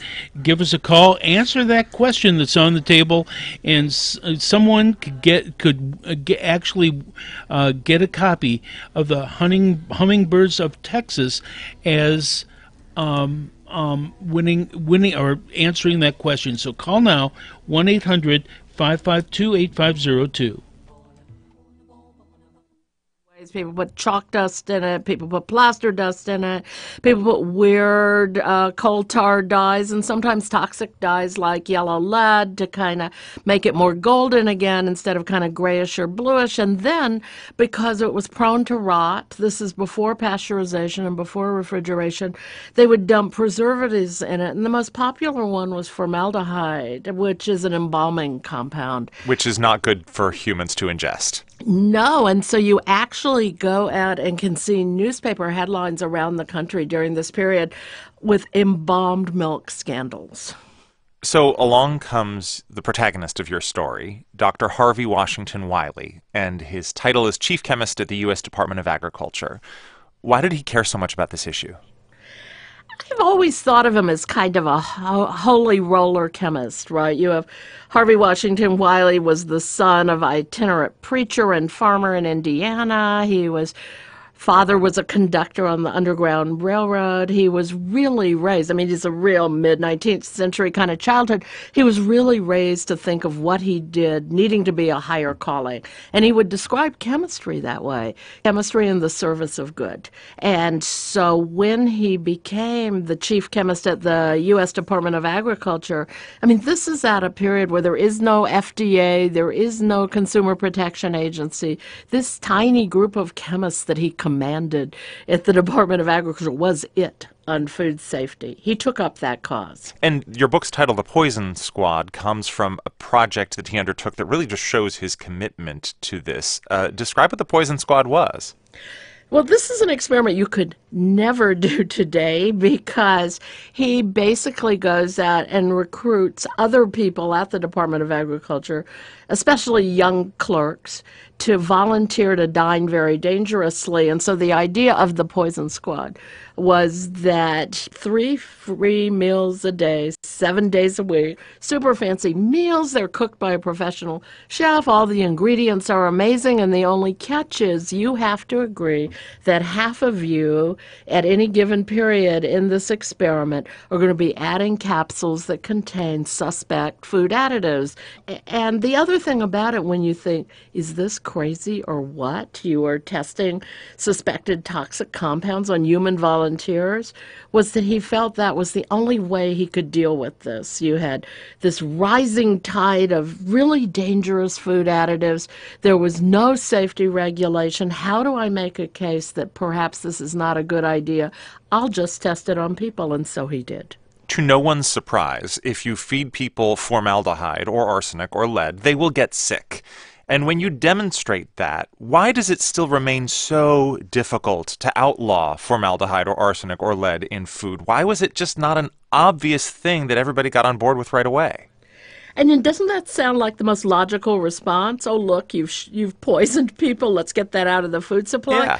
Yeah. The food industry had been organizing itself to fight regulation. Probably at the point that Wiley starts these experiments in 1902, he had been advocating, and working with congressmen to try to get some kind of basic consumer protection regulations out there, if nothing else, labeling.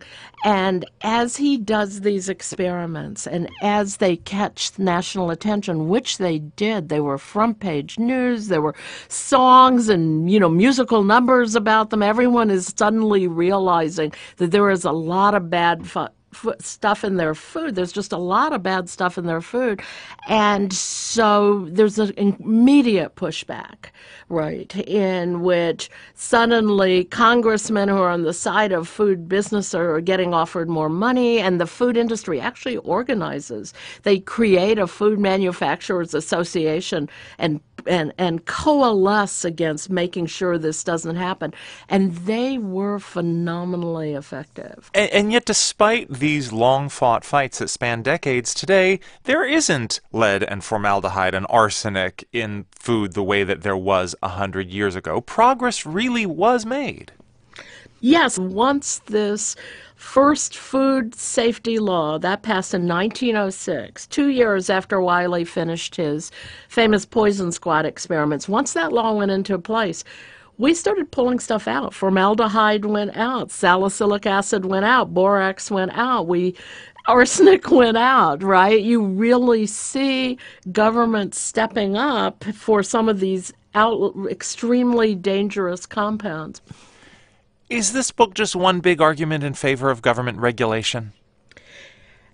In part, because it certainly should be a reminder that before government regulation, food was a constant, unknown, and often terrifying risk to American consumers and put our lives at risk.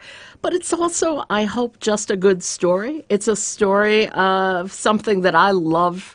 I love these kinds of stories. It's a story of a single person who changes the conversation. Right. And I think that's really important, too. We need to remember that someone who is focused and even obsessive and who stands up relentlessly for an issue can actually make a difference. So I hope it works on all those levels. Deborah Blum's new book is called The Poison Squad, one chemist's single-minded crusade for food safety at the turn of the 20th century. Thanks for talking with us. Thank you so much for having me on.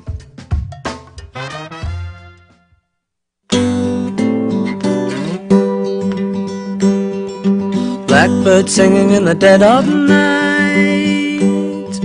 Take these broken wings and learn to fly. All your life you were only waiting. And we are back in the studio here, obviously, with that song. We're talking about blackbirds. And we have a wonderful book called 13 Ways of Looking at a Blackbird by Wallace Stevens, with art by, what's her name? Corinne Jones. Turn his mic on. Yeah, there you go. Artwork by Corinne Jones of Corinne Jones. Nacogdoches. This is a Stephen F. Austin State University Press book, published in 2013. It's a beautifully illustrated book. Sort of like charcoal drawings are the artwork. So what you're really getting is almost the shadow effect of the birds and their outlines. Their silhouettes. And their silhouettes. They're yeah. beautiful. They are quite striking, and you get a copy of this for a donation at the $240 a year level. And we're throwing in something extra, and we want to make this clear. If you call in and answer our trivia question and make a donation, that is the key. You have to make a donation, and you get our trivia question correct, then we will send you one of the 2 remaining in the entire world, not really, Hummingbirds of Texas books, the 2 remaining in our entire world, as in the Red River Radio world. And this is produced or published by, or written by, I should say, by Cliff Shackelford, along with Madge M. Lindsay and C.M. Klein, and photographs by Sid and Shirley Rucker. And this is a beautifully illustrated book, by the way. These are full-plate color graphic images of hummingbirds from all over the world. It's not only visually a stunning tour de force, but it's going to tell you all about these beautiful birds, their habitat, their lifestyle, all the things you need to know, migratory behaviors and the like. And we're a big area for the ruby-throated hummingbird. Yeah, and even though the book's title is Hummingbirds of Texas, there's nothing different in the state of Louisiana, Arkansas, Mississippi. These are the states that we air to, that this book will apply. This book will apply even in Colorado to Maine, and you can think about giving this book as a gift to somebody. So even though it's called Hummingbirds of Texas, these birds don't understand our political borders and boundaries, and they break them. And they're mobile, being birds of flight, and so they occur in great areas of the country, and they're highly migratory. They've got to get out of Dodge when winter comes in most cases, and they go south for the winter. Sometimes that south winter might be here in the Gulf Coast states. So we host a lot of overwintering hummingbirds. And one thing we mentioned in the book is don't take your feeders down when you live in the deep south, because you might get rewarded with something really interesting like a rufous hummingbird. Mm-hmm. And so don't think that you have to take your feeder down, otherwise they won't migrate. That's an old wives' tale. These birds are hardwired to migrate. When it's time to go, they'll go. So pick up a copy of the book. It doesn't matter what state you live in, this book will apply. And it's a great book, of course, because, you know, I was a big part of it, and mm-hmm. It's almost 15 years old, if you can believe that. So let's rephrase the question here. First of all, again, you have to call in, you have to make a donation, and you have to answer this question. You can get any other thank you gift on our list if you qualify, but if you answer this question as well and donate and get another gift, we will throw in the Hummingbird book as lagniappe, basically. And let's go ahead and rephrase the question again. Okay, the question is, name a species of blackbird that nests in the boreal forests of Canada and Alaska, yet overwinters in the Red River Radio listening area. There's only one species we're looking for. All right, so we had a lady call in from El Dorado, Cheryl Johnson, and she's making an additional gift in honor of Cliff. She was guessing the grackle, but she wasn't sure of that, so that is incorrect. Incorrect, sorry. But it's a nice bird nonetheless. And we also had John M. Maggie Jr., who called in from Shreveport. He didn't take a guess. He wanted to, he loves the news and art of the song, and wanted to dedicate to Dr. Marcelin Brown, VA, in Alexandria, Louisiana. So he's doing this in honor of Dr. Marcelin Brown. So thank you very much for that donation. And we're going to give you one more clue here about the bird. We're going to give you the bird call sound. So this may not, this is coming out of my phone, so bear with me, folks. All right, play.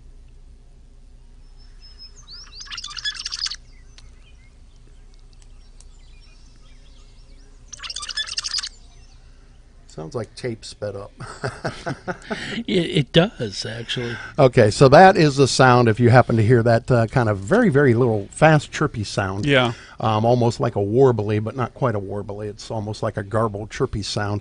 Then that is the sound of this particular bird that we are asking the question about again. And the number to call, 800-552-8502. Let's read the question one more time for clarity. Name a species of blackbird that nests in the boreal forests of Canada and Alaska, yet overwinters in the Red River radio listening area. There you go. So if you can answer that question when you make a donation at any level, and you answer that question right, we are going to give you one of these signed copies of Hummingbirds of Texas by Cliff Shackelford. And we have 2 of these, so we can have up to 2 answers, 2 correct answers, I should say. You can donate at any level. Now, if you donate at the $240 level and ask for the Blackbird book and get the answer correct, then you also get the Hummingbird book, which is great for a bird lover or an Audubon person's collection of books about birds. And just updated total, we're at $45,725. So we're $275 away from $46,000. So help us get there, folks. Call now, 1-800-552-8502. Going back now to All Things Considered, call us now. Major hurricane.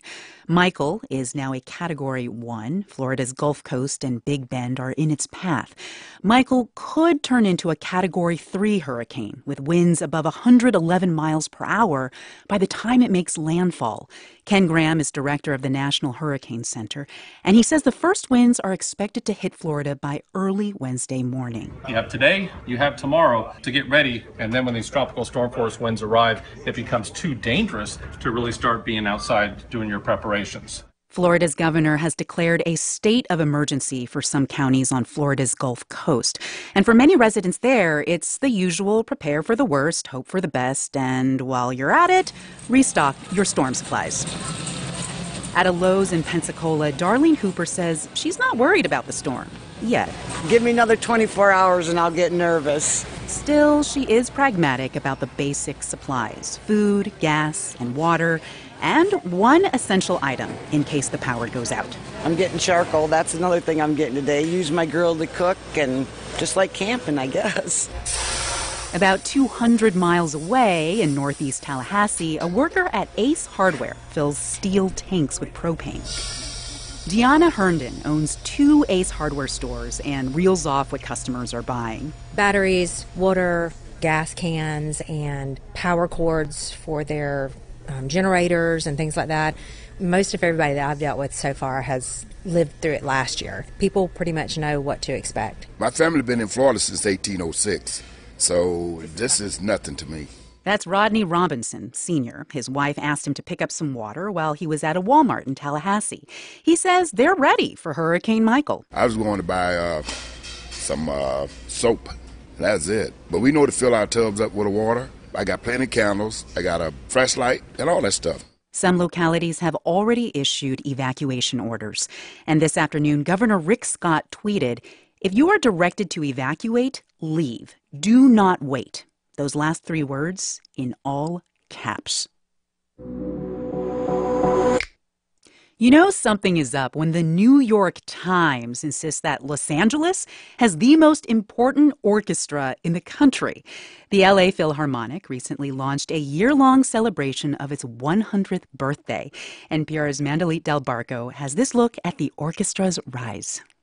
The LA Phil Centennial Celebration kicked off with a day-long street festival that spanned 8 miles across the city. Angelinos started at the Walt Disney Concert Hall and ended with a free nighttime concert at the Hollywood Bowl, complete with fireworks.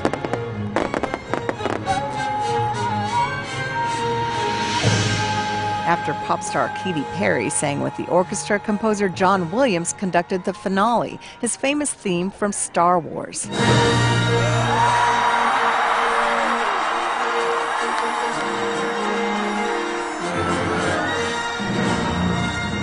The LA Phil is actually celebrating a little early. It made its debut on October 24, 1919. It was created by William Andrews Clark Jr., the son of a copper baron and U.S. Senator.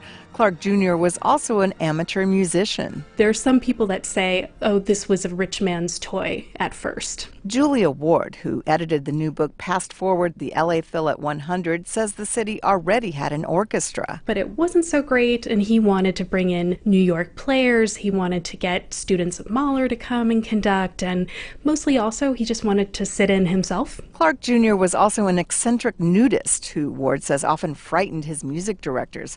But she adds, one of the first things he said is, I'm going to make this the very best orchestra in the world. And nobody would think that an orchestra would come out of this cultural backwater of Los Angeles. LA was still a bit of a pioneer town back then, much of it orange groves and oil wells. The film industry was just getting started. 3 years after the orchestra debuted, the Hollywood Bowl opened and became its summer home. Audiences paid 25 cents a ticket for Symphonies Under the Stars.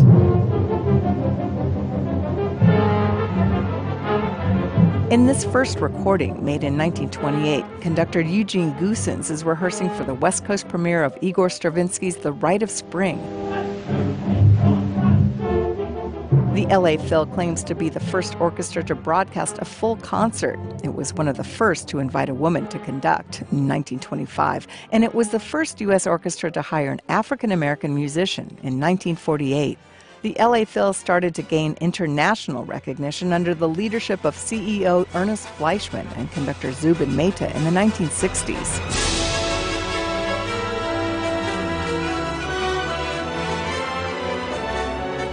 By the early 1990s, Los Angeles had become a huge multicultural metropolis. In 1992, much of the city was on fire after the acquittal of police officers who beat black motorist Rodney King.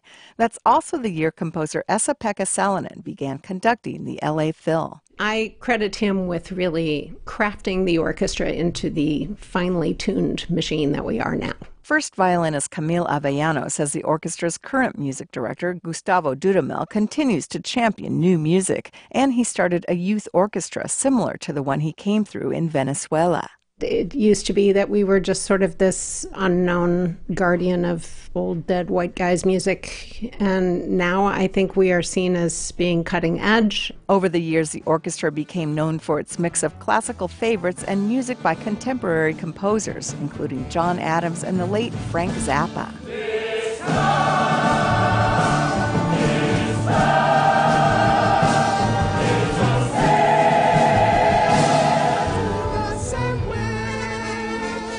You do breathe a little bit of a different air here in California.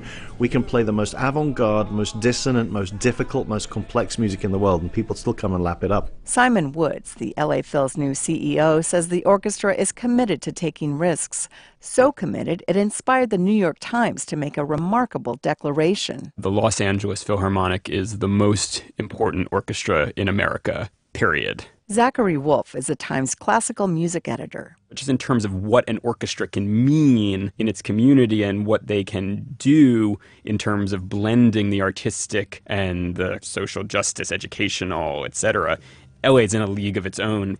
No one else is commissioning new music and performing new and recent music like the LA Phil. Conductor and music director Gustavo Dudamel began at the LA Phil 10 years ago. Now he's planning a permanent home in South LA for his youth orchestra, and he's optimistic about the Philharmonic's future in the global hub that Los Angeles has become. I don't see borders in the art.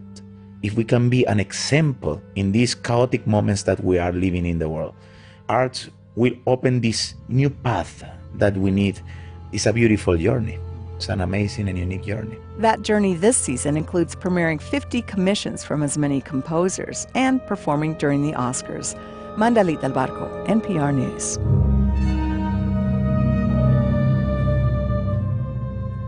You've been listening to All Things Considered from NPR News. And we are back in the studio again, and still no answer to our quiz. Wow. But here's the deal, folks. We've got a little quiz out there. I'm on with Cliff Shackelford. My name is Bill Beckett, the program director, along with Wally Derleth. Cliff Shackelford, the host and expert on our program Bird Calls, is here with us tonight. We are actively asking you to go to your phones and make a call at 800-552-8502 right now and pledge your support for all the programs that we have here on Red River Radio. One of our thank you gifts this time around is 13 Ways of Looking at a Blackbird by Wallace Stevens. And Corinne Jones is the artist, is that correct? That's right. I'm doing that blind now. And so this is an illustrated book. It's a beautiful book. It's filled with poetry and images, basically silhouettes of blackbird. And we have a blackbird question. Now, the winner of the question, first of all, you have to call in, 800-552-8502. Second of all, you need to make a donation in order to get in this contest.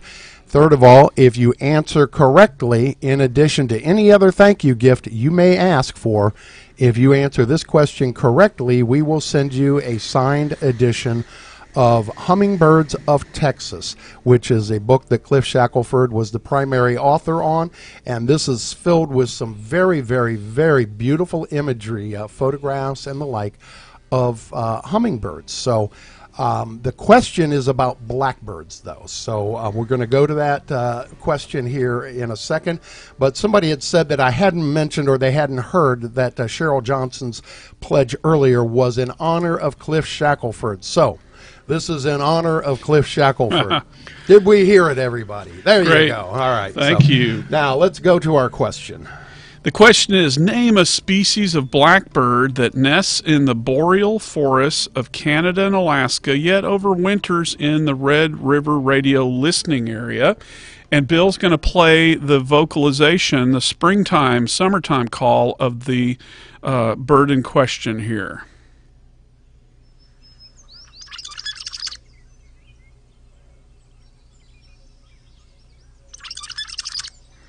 And I'm going to give you a hint. Are we ready for a hint? Well, I'm ready for a hint. Okay. If you listen to that, it sounded like a rusty wagon wheel, like a little kid's wagon wheel that was rusty. So rusty it squeaked that you thought, where is the WD-40 so I can get rid of that squeak from that rusty wheel? So that's your hint for our quiz question. And we do suggest you don't spray that WD-40 on your blackbirds. So definitely not. And let's say you already have the Hummingbird book. Well, get it as a gift for somebody else. Let's say you've already pledged. You can call and pledge again for any dollar amount. So, you know, just because you have already achieved doesn't mean you can't achieve again. And this time you can win something. How about that? Yeah, you might want to Big turn time. your mic on there. Yeah, Well, yeah. that helps. So here's another hint. These are raised, or are basically they inhabit the boreal forest of Canada.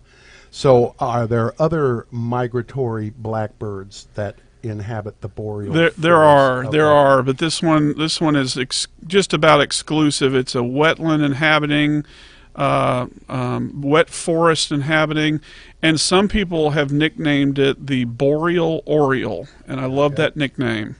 The boreal oriole. There's another clue in there, the boreal oriole. Yeah, an oriole just refers to the family of blackbirds. Those are the family Icteridae, which includes orioles, blackbirds, grackles, cowbirds, etc.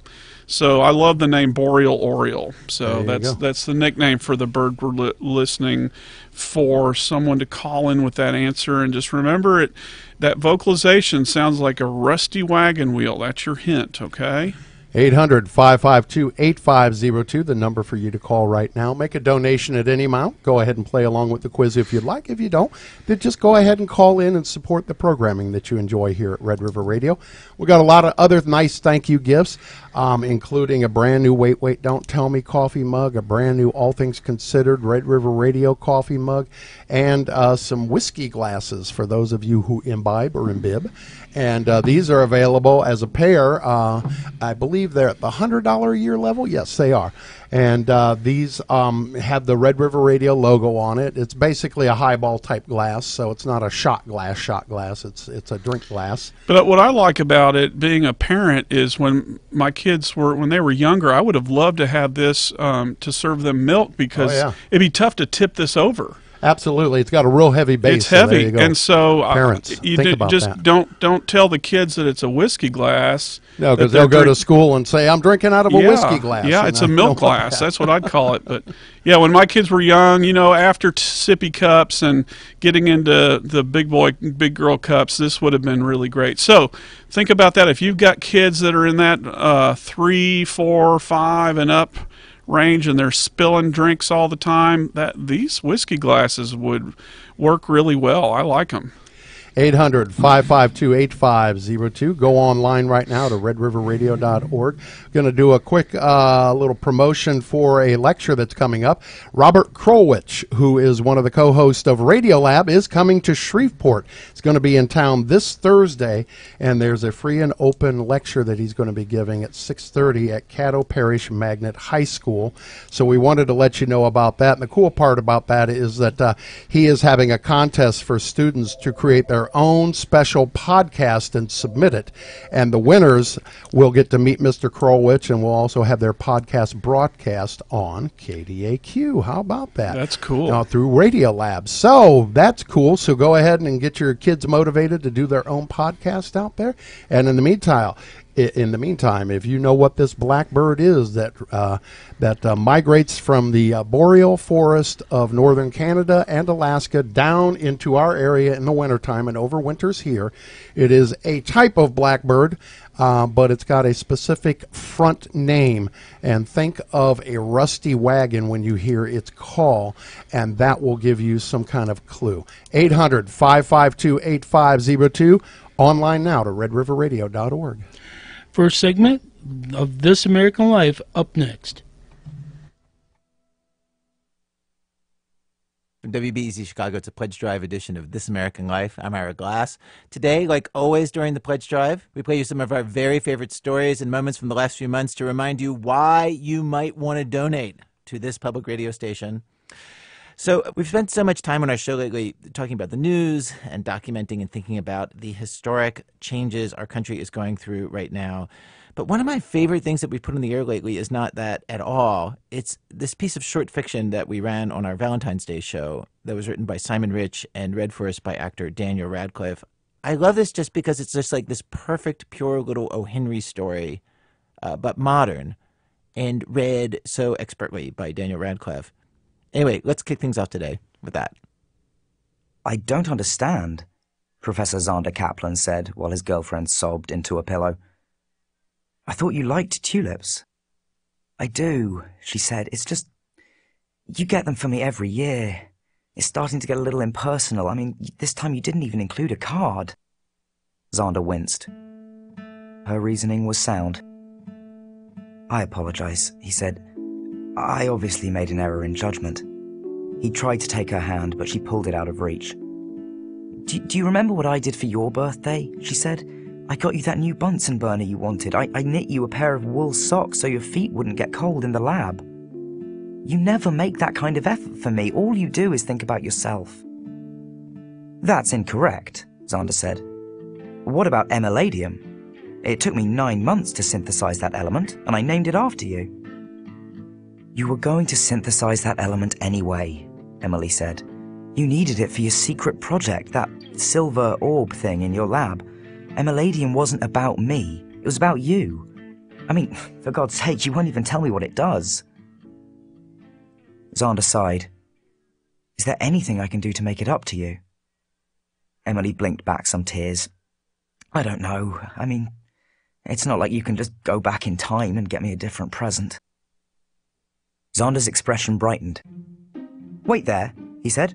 I'll be right back. Zander hurried down the hall, crept into his laboratory, and locked the door behind him. His time machine was right where he had left it. He climbed inside the silver orb and flicked on the power switch. His plan was simple. Travel back in time to this morning, find a new gift for Emily, and bring it to the present. But there were a couple of risks. There was a chance, for example, that using the machine would cause the universe to explode. He'd never tested the thing out before. There was also no guarantee that he would be able to find a good present. He only had enough emeladium to fuel 5 minutes of time travel. That didn't give him a lot of wiggle room. Wherever he went, he would have to shop efficiently. Xander was usually a pretty good problem solver. He had, for example, invented a time machine. But quantum physics and nuclear hydraulics were trivial compared to the rigors of gift shopping. He massaged his temples, trying to remember if Emily had dropped any hints lately.